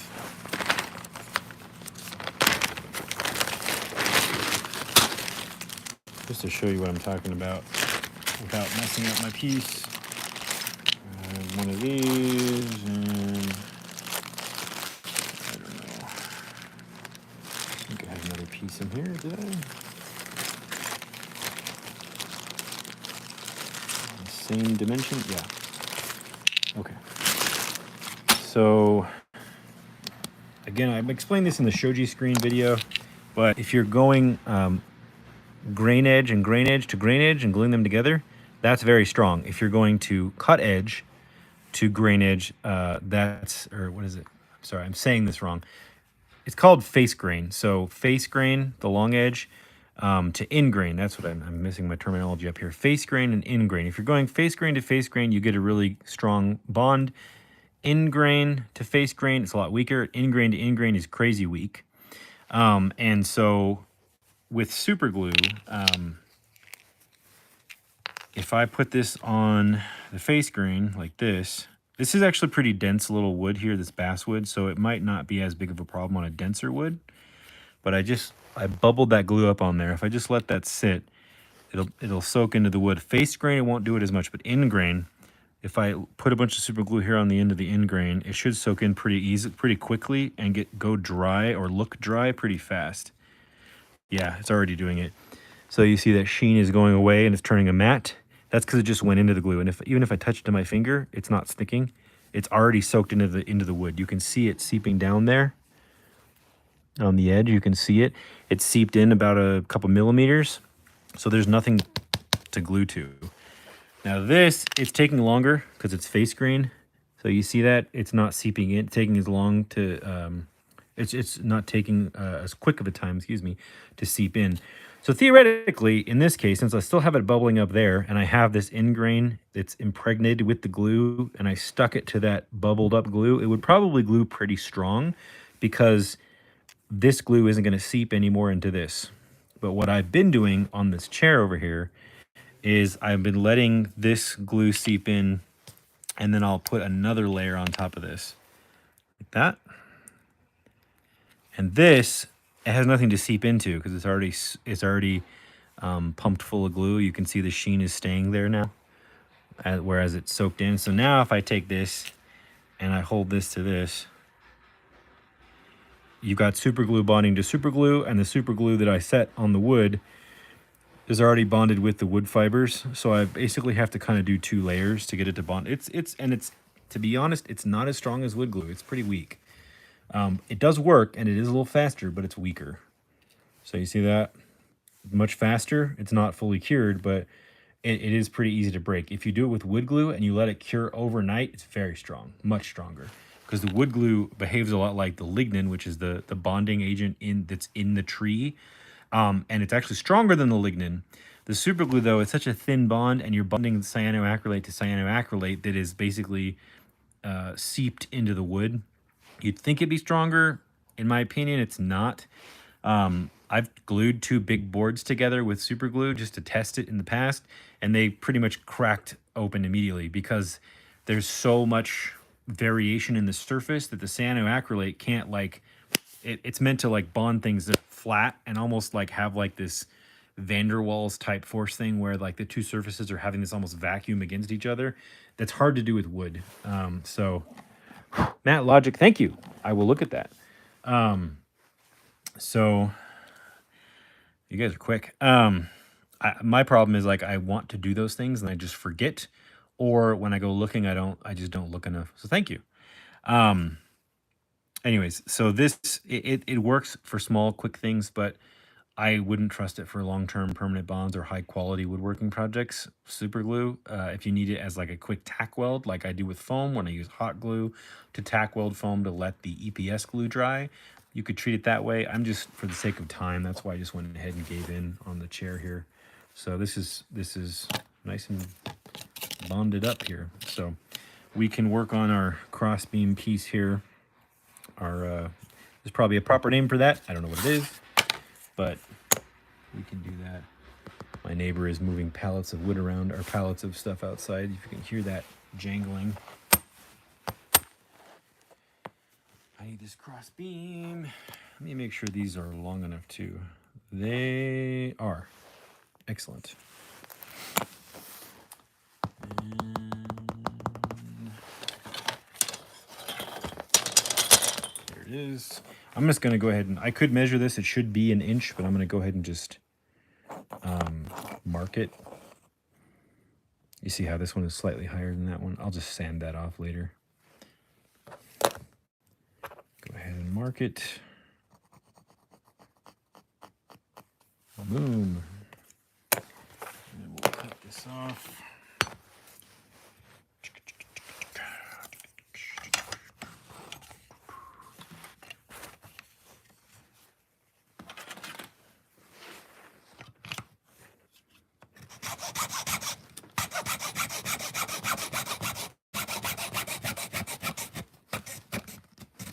Let's do it again.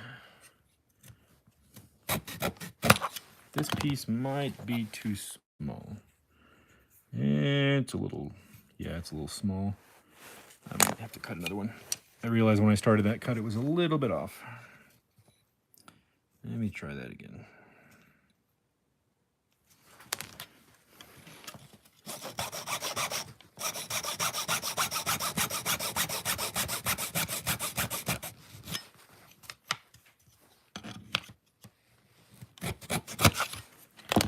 Is that bigger? Ooh, it's about the same. Let me try. Is that too small again? Man. Bah! One more time. At least this stuff is cheap. All right, let's try right there.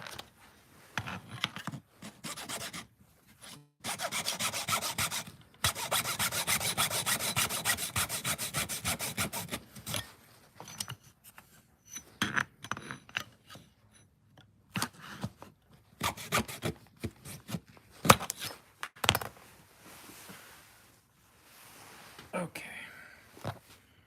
Yes, I'll probably have to sand it down, but that's better. Yep. Okay.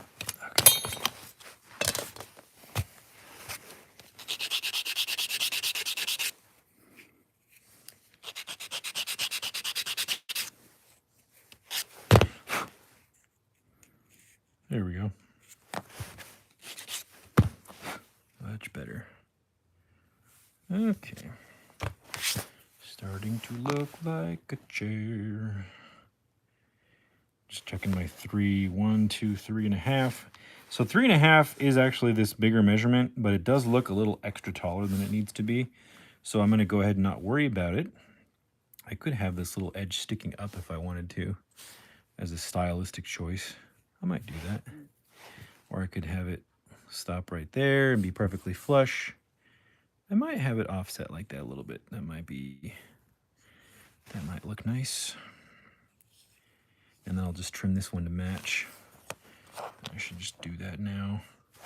Go ahead and mark it.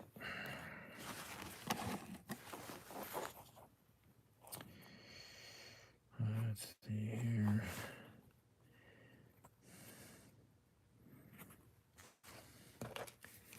Just do that right there. Can I do this in this without destroying it? I think I can.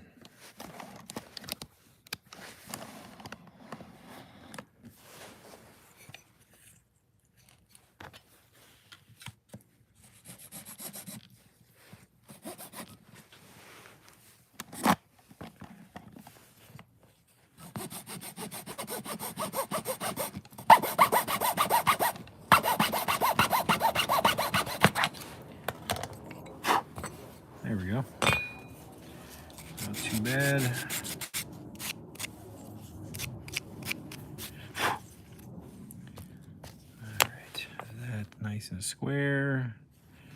Pretty dang, yeah, that's like within a 32nd of an inch. That's good. Good enough for government work. Now I need to mark the holes on this guy to match what's below it. Keep track of that. So I'm just going to, I'm just matching my holes here visually. I'm just looking straight down. Mark that one. Mark that one. Mark that one. I'm also going to label right and left so that once I take this out, I know how to reorientate it if I was looking straight at it. Those feet are wobbly. I'll have to fix those afterwards.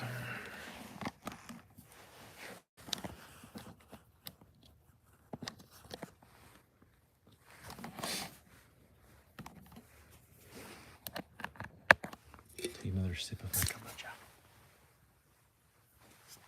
Yep, that's good. Okay. So now we have it labeled left and right, and I make sure these match. They do. Get my bit. Do the drill thing.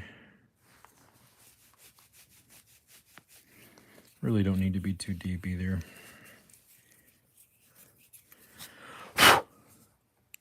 Pretty good.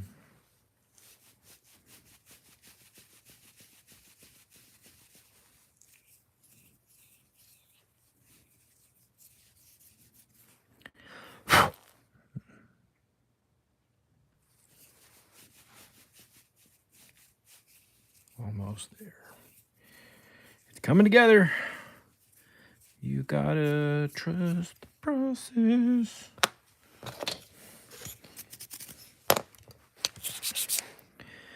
Oh, it's a little off. It's a little off. That's okay. Just move it over a little bit. You can do that, right? Just make the hole a little wider and glue it towards the back.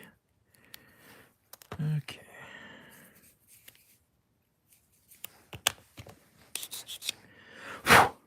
All right, I'm gonna bevel these interior edges that are gonna face down before I put it in there.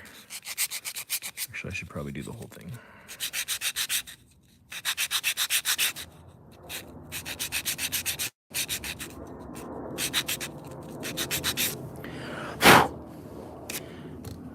Go.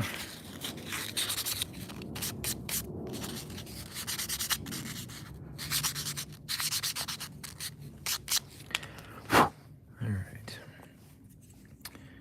That's gonna go like that. Let's see, now is decision time. Do I want it to be set down a little bit from the top edge? Or do I want it to go all the way up?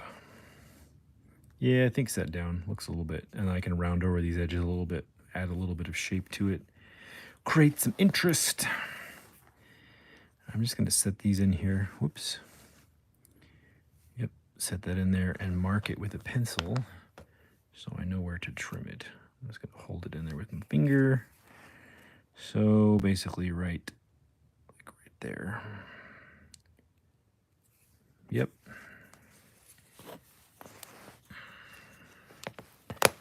Get this one, this one, and this one. Whoop.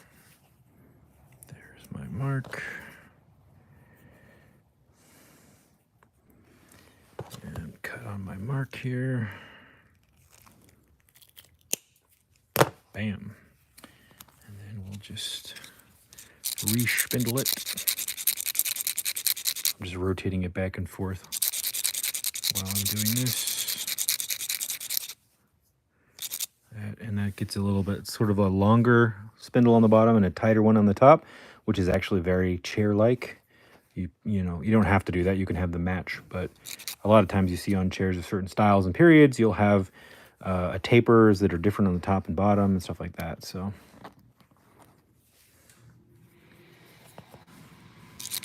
nice. I'm glad it looks like stuff from your childhood, Fishnet. We're always cultivating a sense of childlike wonder and trauma here. I mean, childlike wonder.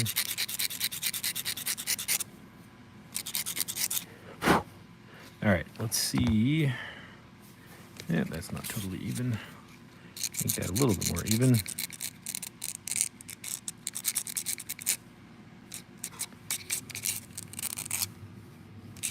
There we go. It's a little uneven too. OCD kicking in.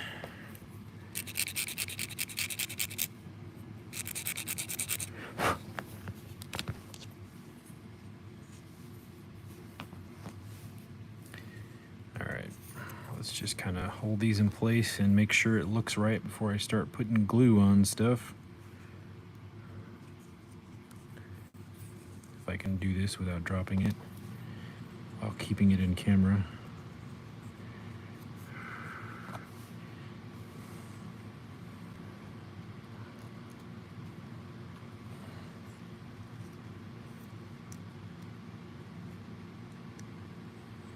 Maybe, oh, it's a little off. Okay, I have to move one of them a little bit.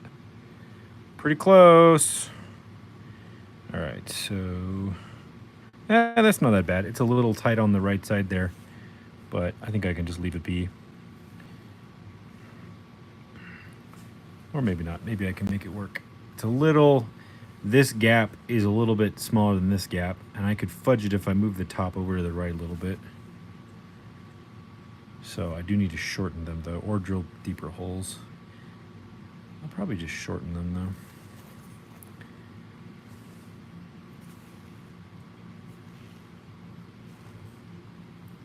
See how it's like, actually, you know what I could do? I could get real clever here and glue this towards the back side and then sand the front down to give the chair a more of a actual angled back, which I might do that. Actually, I think I will do that. See, so, I mean, some of these things you discover along the way, what you want to do. I might do that.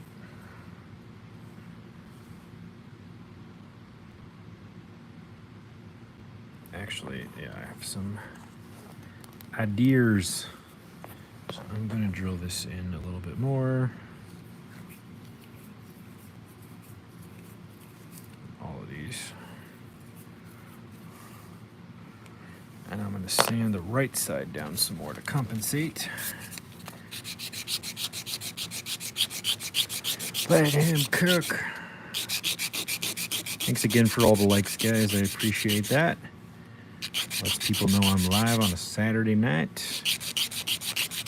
I don't know why I say that in a southern wannabe accent sometimes, but that's what I do.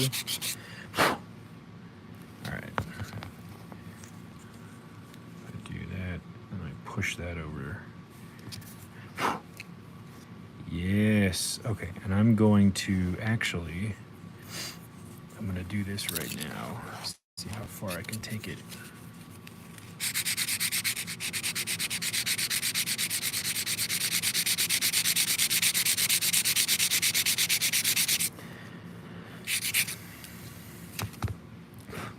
All right. I'm going to have to probably do that later. Try to glue that in place, and because I'm loosening that up too much. It's too loosey-goosey. See, the super glue's already like... So here's that super glue joint I did. Oh, that one came out pretty strong. I'll leave that be. It's a good demo piece.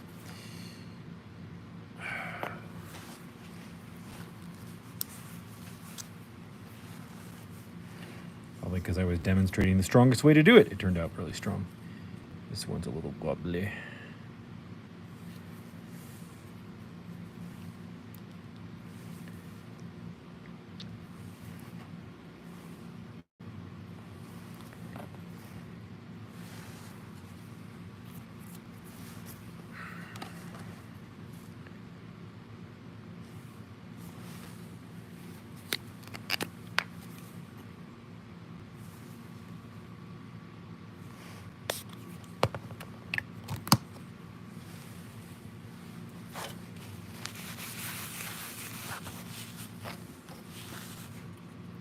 Go. Instant wobble relief. Okay.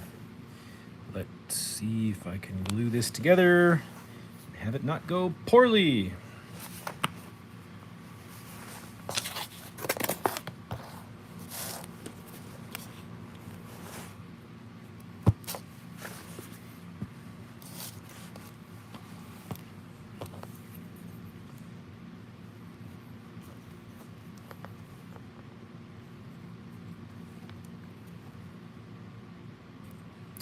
I'm just using the toothpick to put some glue in that hole first. Then I'm going to wipe it off. And wipe it off the toothpick so that it's not visible in that hole. And these probably will stand up like that one on their own temporarily for me. Yep.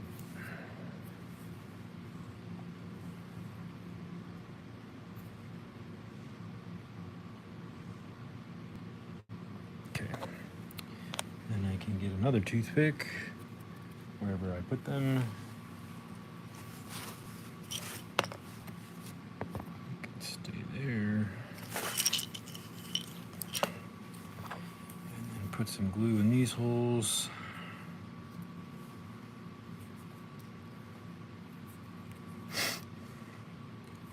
And I think I will super glue this one just so I can get to the sanding quicker. I will super glue the sides here, but I have to do it quick, otherwise it will be no bueno. Just let it seep in there.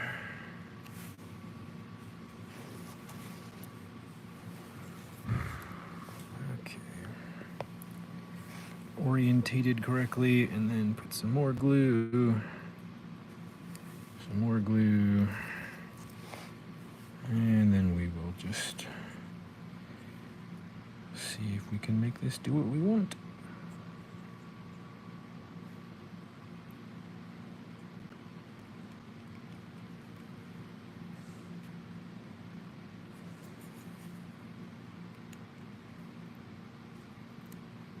There we go. I'm gonna angle this back like that.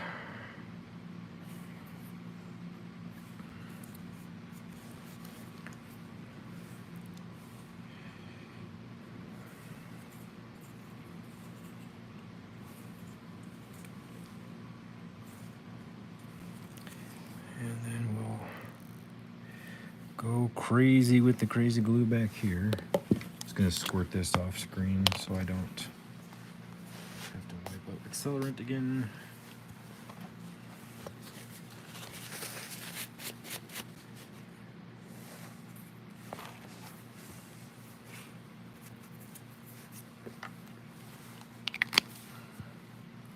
Well, of course, when I was trying to demonstrate how weak of a bond it gets, it's actually very strong. There we go, it broke.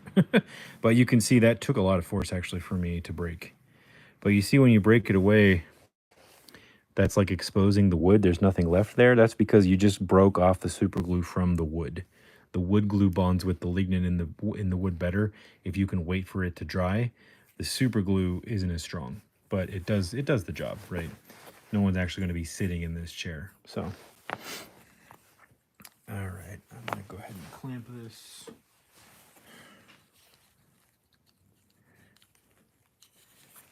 All righty then. Actually, let me do like that. You can go with this, or you can go with that. And I'm going to look at these feet here. This one is way higher. This one is a little bit higher. See the super glue dripping down there? That's another thing sometimes you can't avoid. Okay, and I'm going to hope that this doesn't fall into 10 trillion pieces of what I'm about to do. Because I want to see if I can at least get flat here before we end the stream.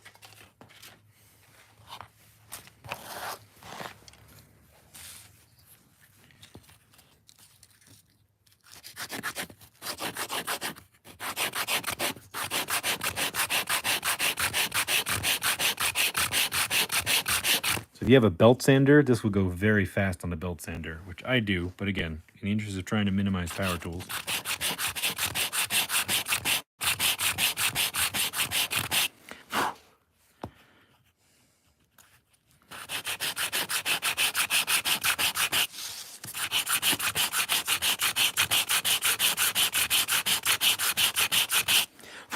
I am becoming my own belt sander.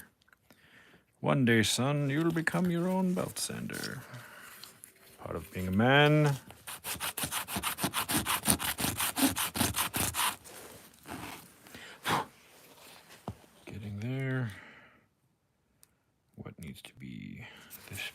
is the culprit.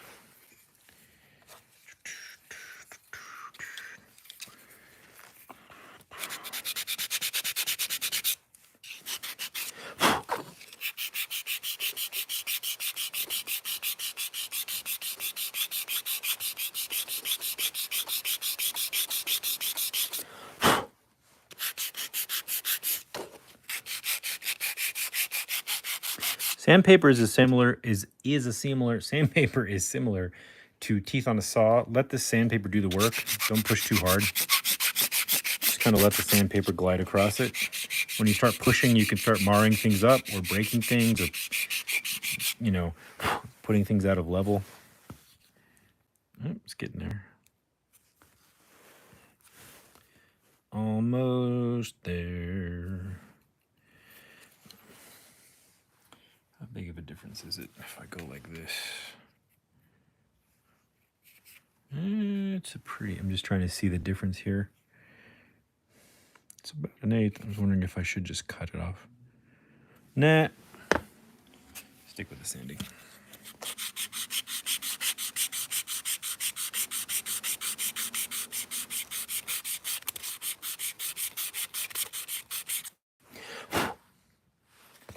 Almost there. Getting close.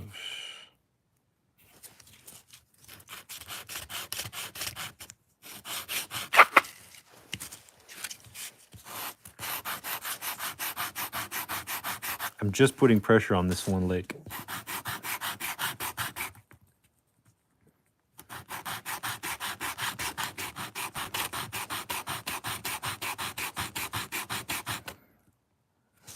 Just trying to get it to sit almost there without wobbling. Once I get it to where it's not wobbling, I'll sand the whole thing all together again, and that'll get it like perfectly non-wobbling. This front leg is a little off too. Trying to only hold that leg. Let me unclamp this. That should be good now. That's pretty good. So I'm just going to look at it straight on here with my eyeballs. Yeah, the right side needs to come down just a little. Okay.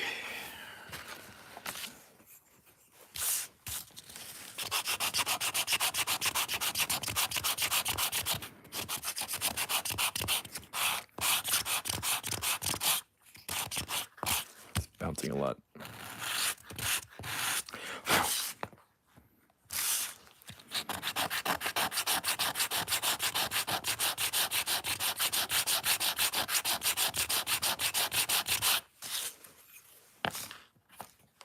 Better.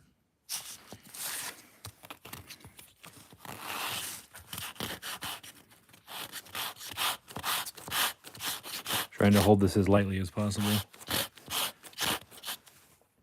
And that leg's starting to get loose. That's pretty close.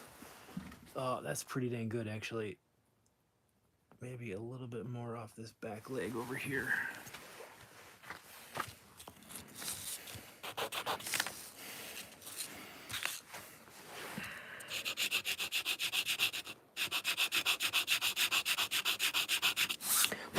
I'll give you guys a good view of this here when I... Yep, that's good. Okay. I'm not going to mess with that anymore. I think one of these legs was getting wobbly. Is it this one? Yep. Again, if I was clamping everything together, this stuff probably wouldn't be as wobbly, and I was letting it dry for several hours / cure overnight. Legs would be way stronger. Just gonna do this so that they don't do that again.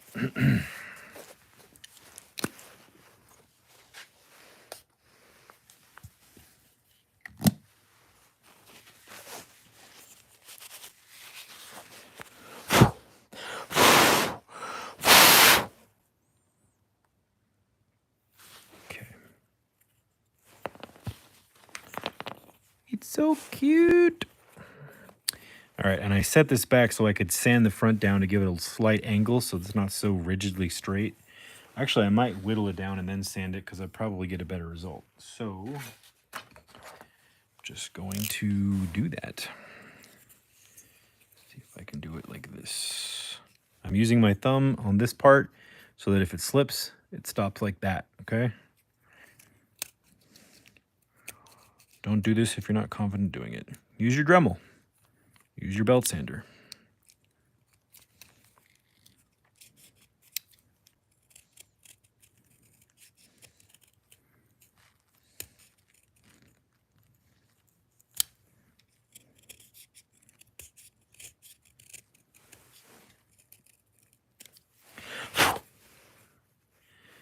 Starting to take some shape there.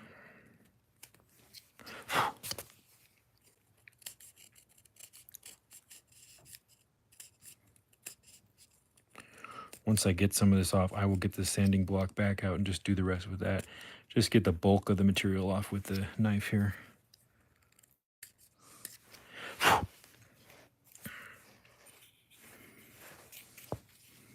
have to go from this side. Maybe not. I have to go like, nah, that's too dangerous. Go like this.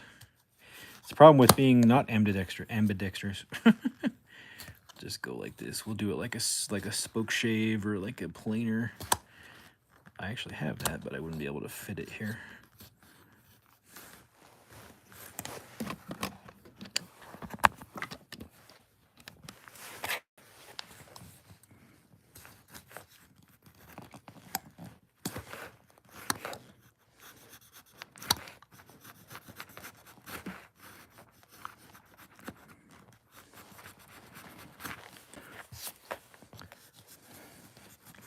Power tools make everything so much easier.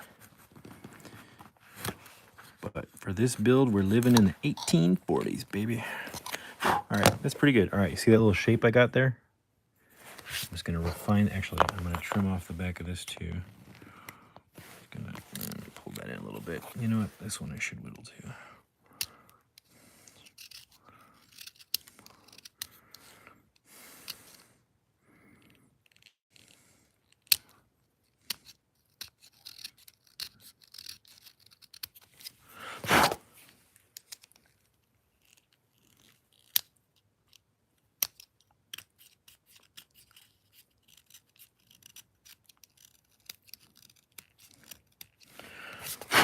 Wood chips everywhere.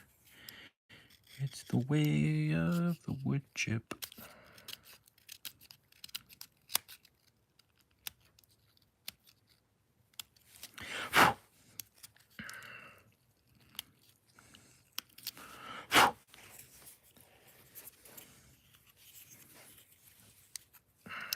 Almost there.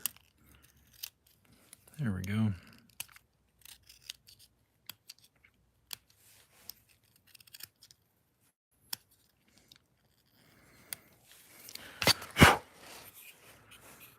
That's probably good enough for maybe a little bit more. Just trying to get it to where when I sand it, it'll kind of all run together. Sometimes if you have an unevenly prepped material and you start to sand, you can create weird divots or bowls that you can't change in the wood, and then you're stuck.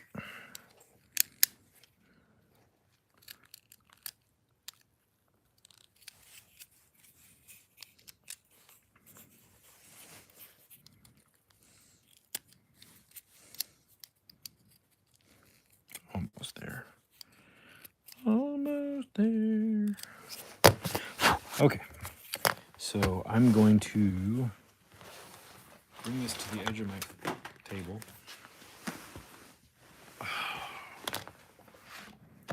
And I'm going to set this right here. And we're going to do this.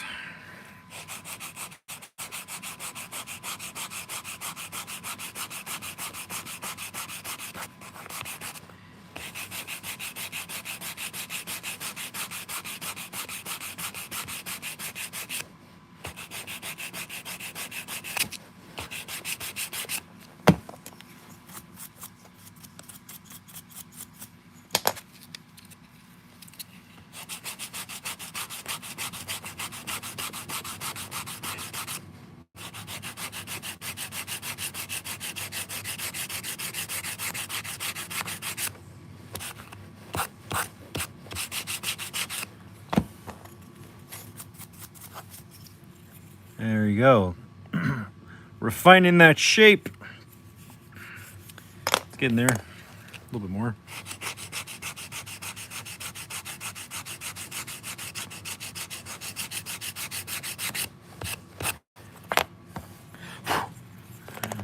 Residue.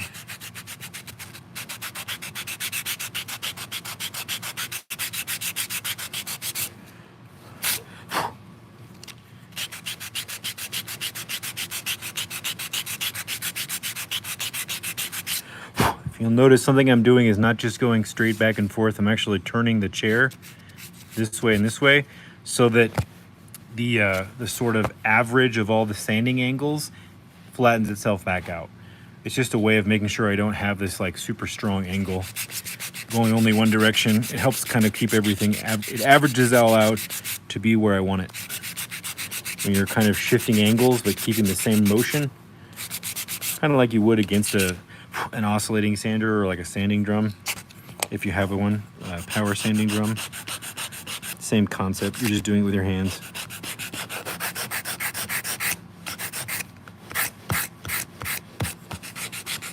This is where everything comes together, is the sort of final sanding and fitting. Everything starts to look chair-like.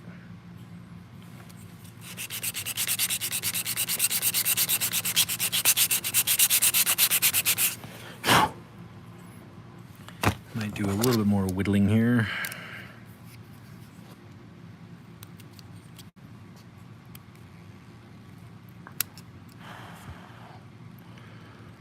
Almost there.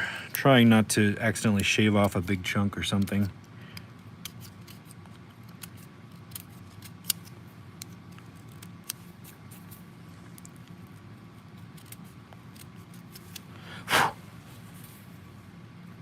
Almost there.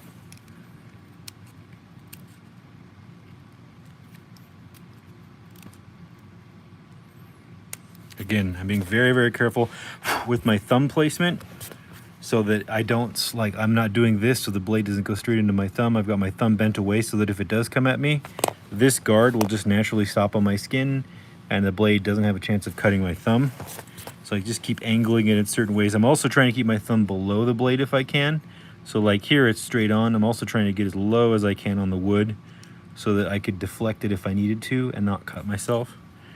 So just little things I'm doing to not have those ER visits. Stitches. I don't want stitches. You can also do it with your fingers too. If you grip it at a certain point to where your fingers won't curl past a certain point, see that?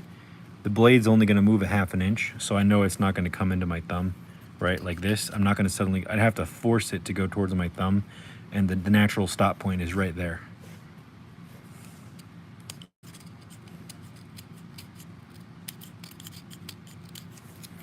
That's why I can do it confidently and not be like freaking out.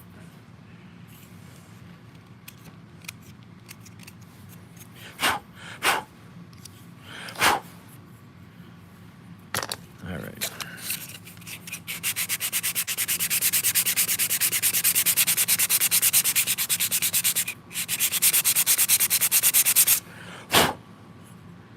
Pretty close.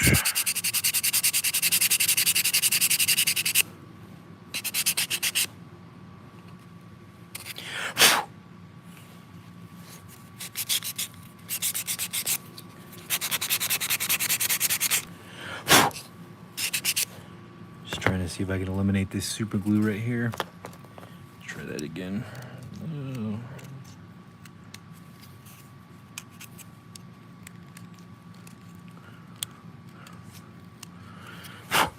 It's all coming back to me now. Celine Dion.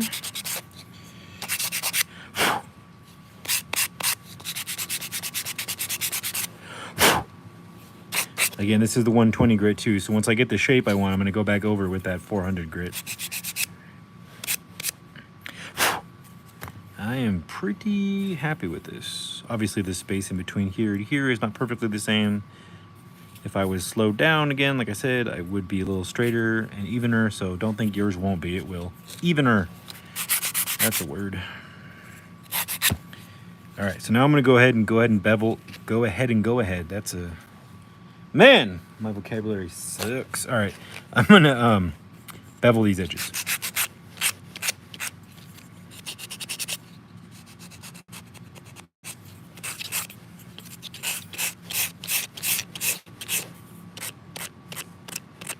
Going to beverly these edges.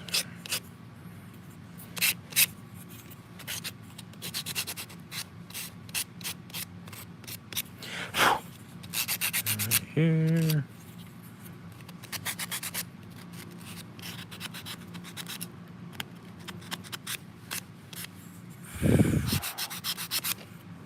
There we go.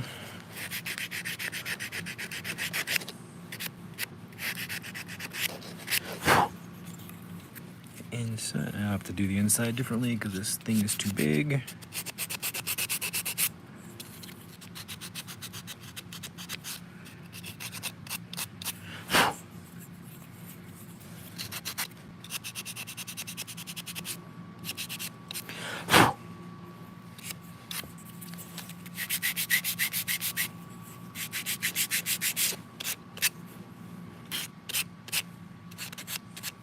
Yes, I'm even doing the feet. It'll just look more realistic.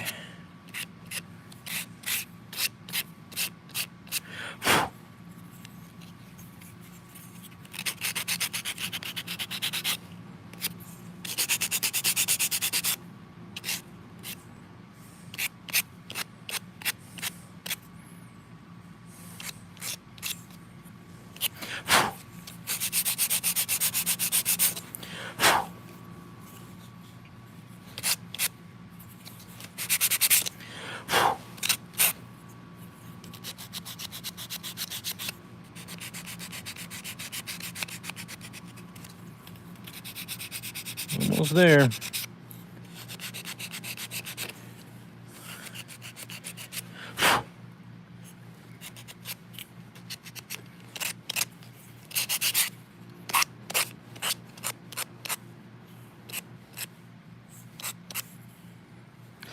Excuse me, just kind of looking over this here.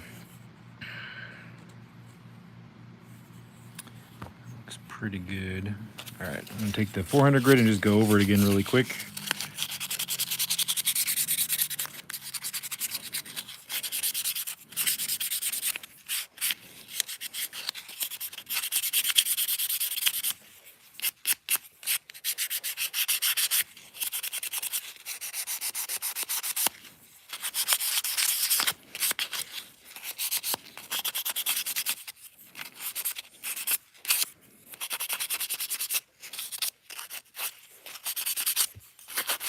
Just about there. Everybody who's hung in this far, you win the honorary award for being the awesomest awesome that ever awesomed. Everybody that's watching in the future times to this point, you have won the participation version of that trophy. Thank you. I might whittle off some of this super glue residue here just to make it look a little cleaner. There we go.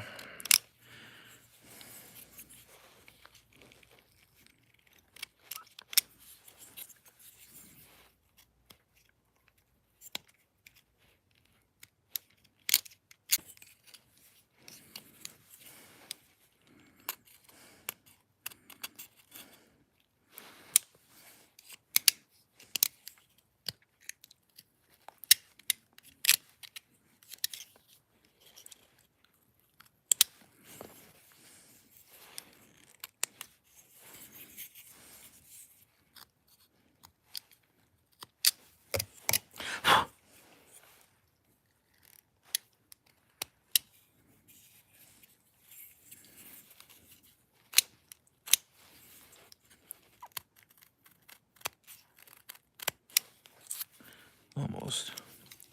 A little bit of extras. There we go. That came off easy.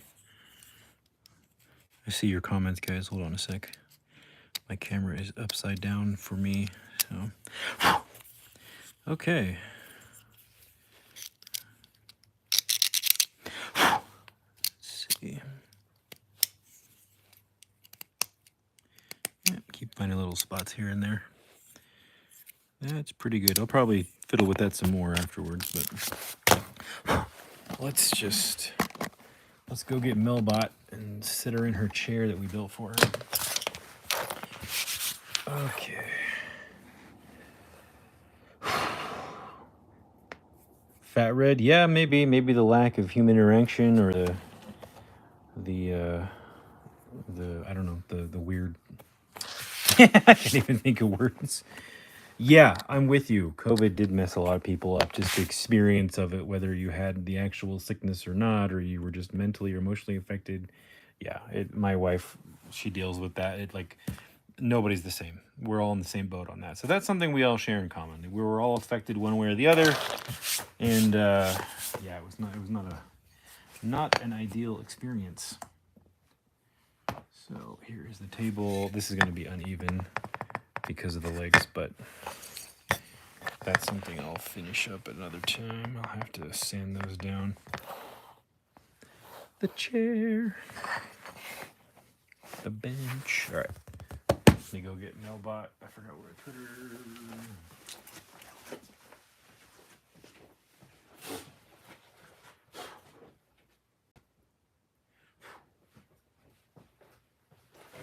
There she is. Melbot. Hello, everyone. She's like, hello, whatever. Jeff, what's up? Thanks for coming by, man. Go check out OG Psychic Studios, everyone. All right, this is the chair we measured for her, and wow, she fits really well. I just bend her knee a little bit differently here.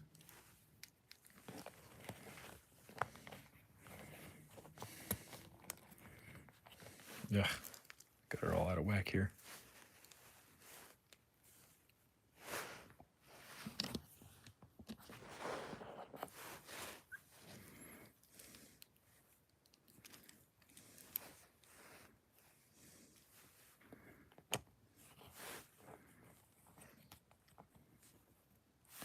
Hi guys. Thanks for my chair. Wow, that's like perfect. Feet, knee bend, where the thigh sits, the back, shoulders, top of the chair. She's a little thin, but I think it's perfect. If you put a large action figure in this, it'd fit a little bit differently. Look at that. That's basically a perfect chair for her.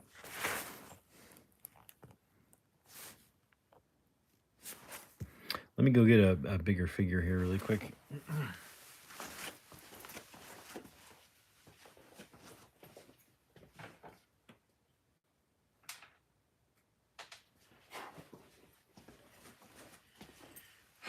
We got Daredevil. Well, hello, Melbot. All right.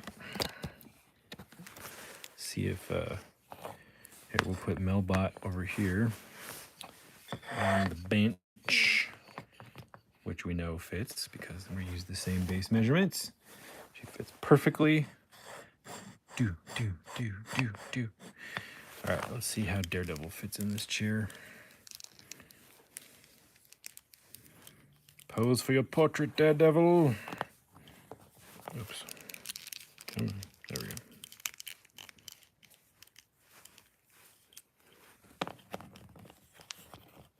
So, yeah. So Daredevil looks a little big in this chair. Well, a little bit. Actually, it's not that bad, actually. That's about right. So action figures too, 1/12 action figures are usually oversized by about like 5% anyways.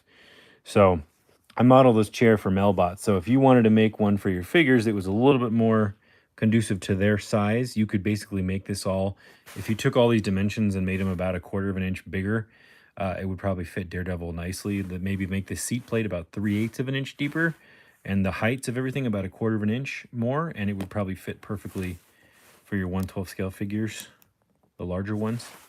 But I modeled it for her, right? So the entire process I started at the beginning of setting your figure down and doing all those measurements, you should do with your figures that you intend to do these for. So it's about 10%, 5 to 10% undersized for him, but it's perfect for Melbot. See, he probably looks okay on the bench. Yeah, he looks fine on the table and the bench. The chair is just so specific. He's going to stand out more on the chair. But I think the bench will work. Yeah, the bench is going to be just fine for him. He can chill at the bench. So you could do a bench dining room table for your figures with these measurements. But you have to make it a little bit bigger for the chair because the chair is just such a specific shape, it's going to stand out. Get that. All right. Let me just set her up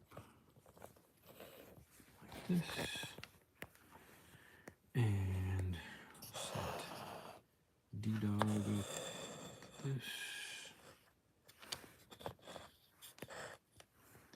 And you see, so, and I could bend his knees down a little bit more, but the bench and table are the right height for Daredevil.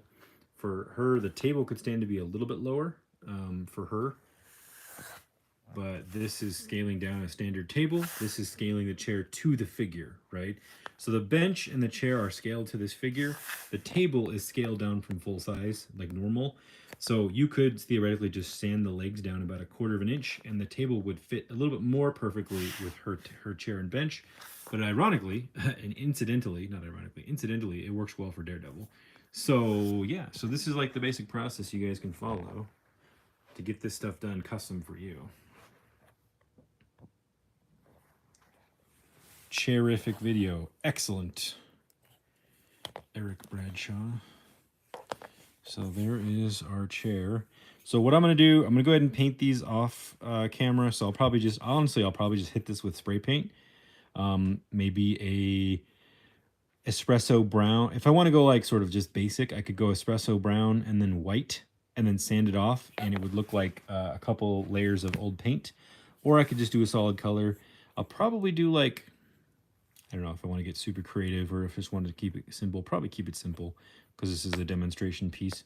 But I'll probably do like a medium brown, do an espresso, not super dark, and then a white over it. And that's so that as I sand the white off, you'll get a tiered effect of white to dark brown to wood. And the dark brown paint, in my opinion, will make it look like it had a stain on it and then it got painted over white.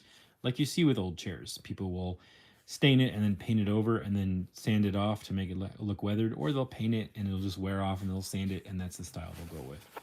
So here is our fancy schmancy chair. Closing time. Shoo-ba doo da doo da. Here, let's see what she looks like with Big D here. She's like, no, you cannot have my number, Daredevil. No, I'm sorry. And he's like, why not? I love robots. All right, that was the stream. I hope you guys liked that. That was really fun to do live. Like I said, it will be faster for you and smoother if you do them in batches, and if you let glue dry properly, it'll be a totally different experience. But that is, you know, the basic process to which you follow, the basic thought process, and of course you can tailor it to yourself how you want. You could take these backs of the chair legs and you could add detail to them. You could use round material, you know, cylindrical material for your chair. You could put it on a lathe and get little notches out of it if you have that ability, or just sand it and get like little tiered effects, or put little balls in there. You could cut these off and put different things on for the feet. You know, you could do all that. This is just a basic chair we did together, but you could integrate whatever your ideas are, all these little levels of the process. Same thing with the table. So the table, all I'm going to do after this stream, like this is done, I'm going to sand it down just like I did the chair. I'm going to find the wobble. I'm going to trim down that one leg down. Then I'm going to sand the whole thing. I'm going to go back over it just like I did. We did the rough sanding on these edges with my 120 grit with my finger. I'm just going to like bend this over and just kind of do that, smooth everything out. Then I'll come back with the finer sandpaper and smooth that out, and then this will get a stain or a paint. I will probably do that again like off camera, and I'll switch the thumbnails to the finished looking product for people who might be interested to see how far they can go with it. But if you guys do any of this stuff and make your own versions, tag me on Instagram or YouTube, and I'll share it in the community tab on YouTube. and or my Instagram story so everybody can see what you did. I think that's all I got to talk about. Happy Saturday night, everybody. Have a good weekend. Be safe. The world's a weird place. Try not to make it too much weirder unless it's a fun weird. I had a vegetarian, vegan, Indian food today for lunch, and it was amazing. But the spices were pretty intense, and I'm getting some acid reflux. So I'm gonna go drink some baking soda water and lay down for a minute because my back hurts. And hope you guys have a good weekend. And everybody watching in the future times, you're awesome. Peace.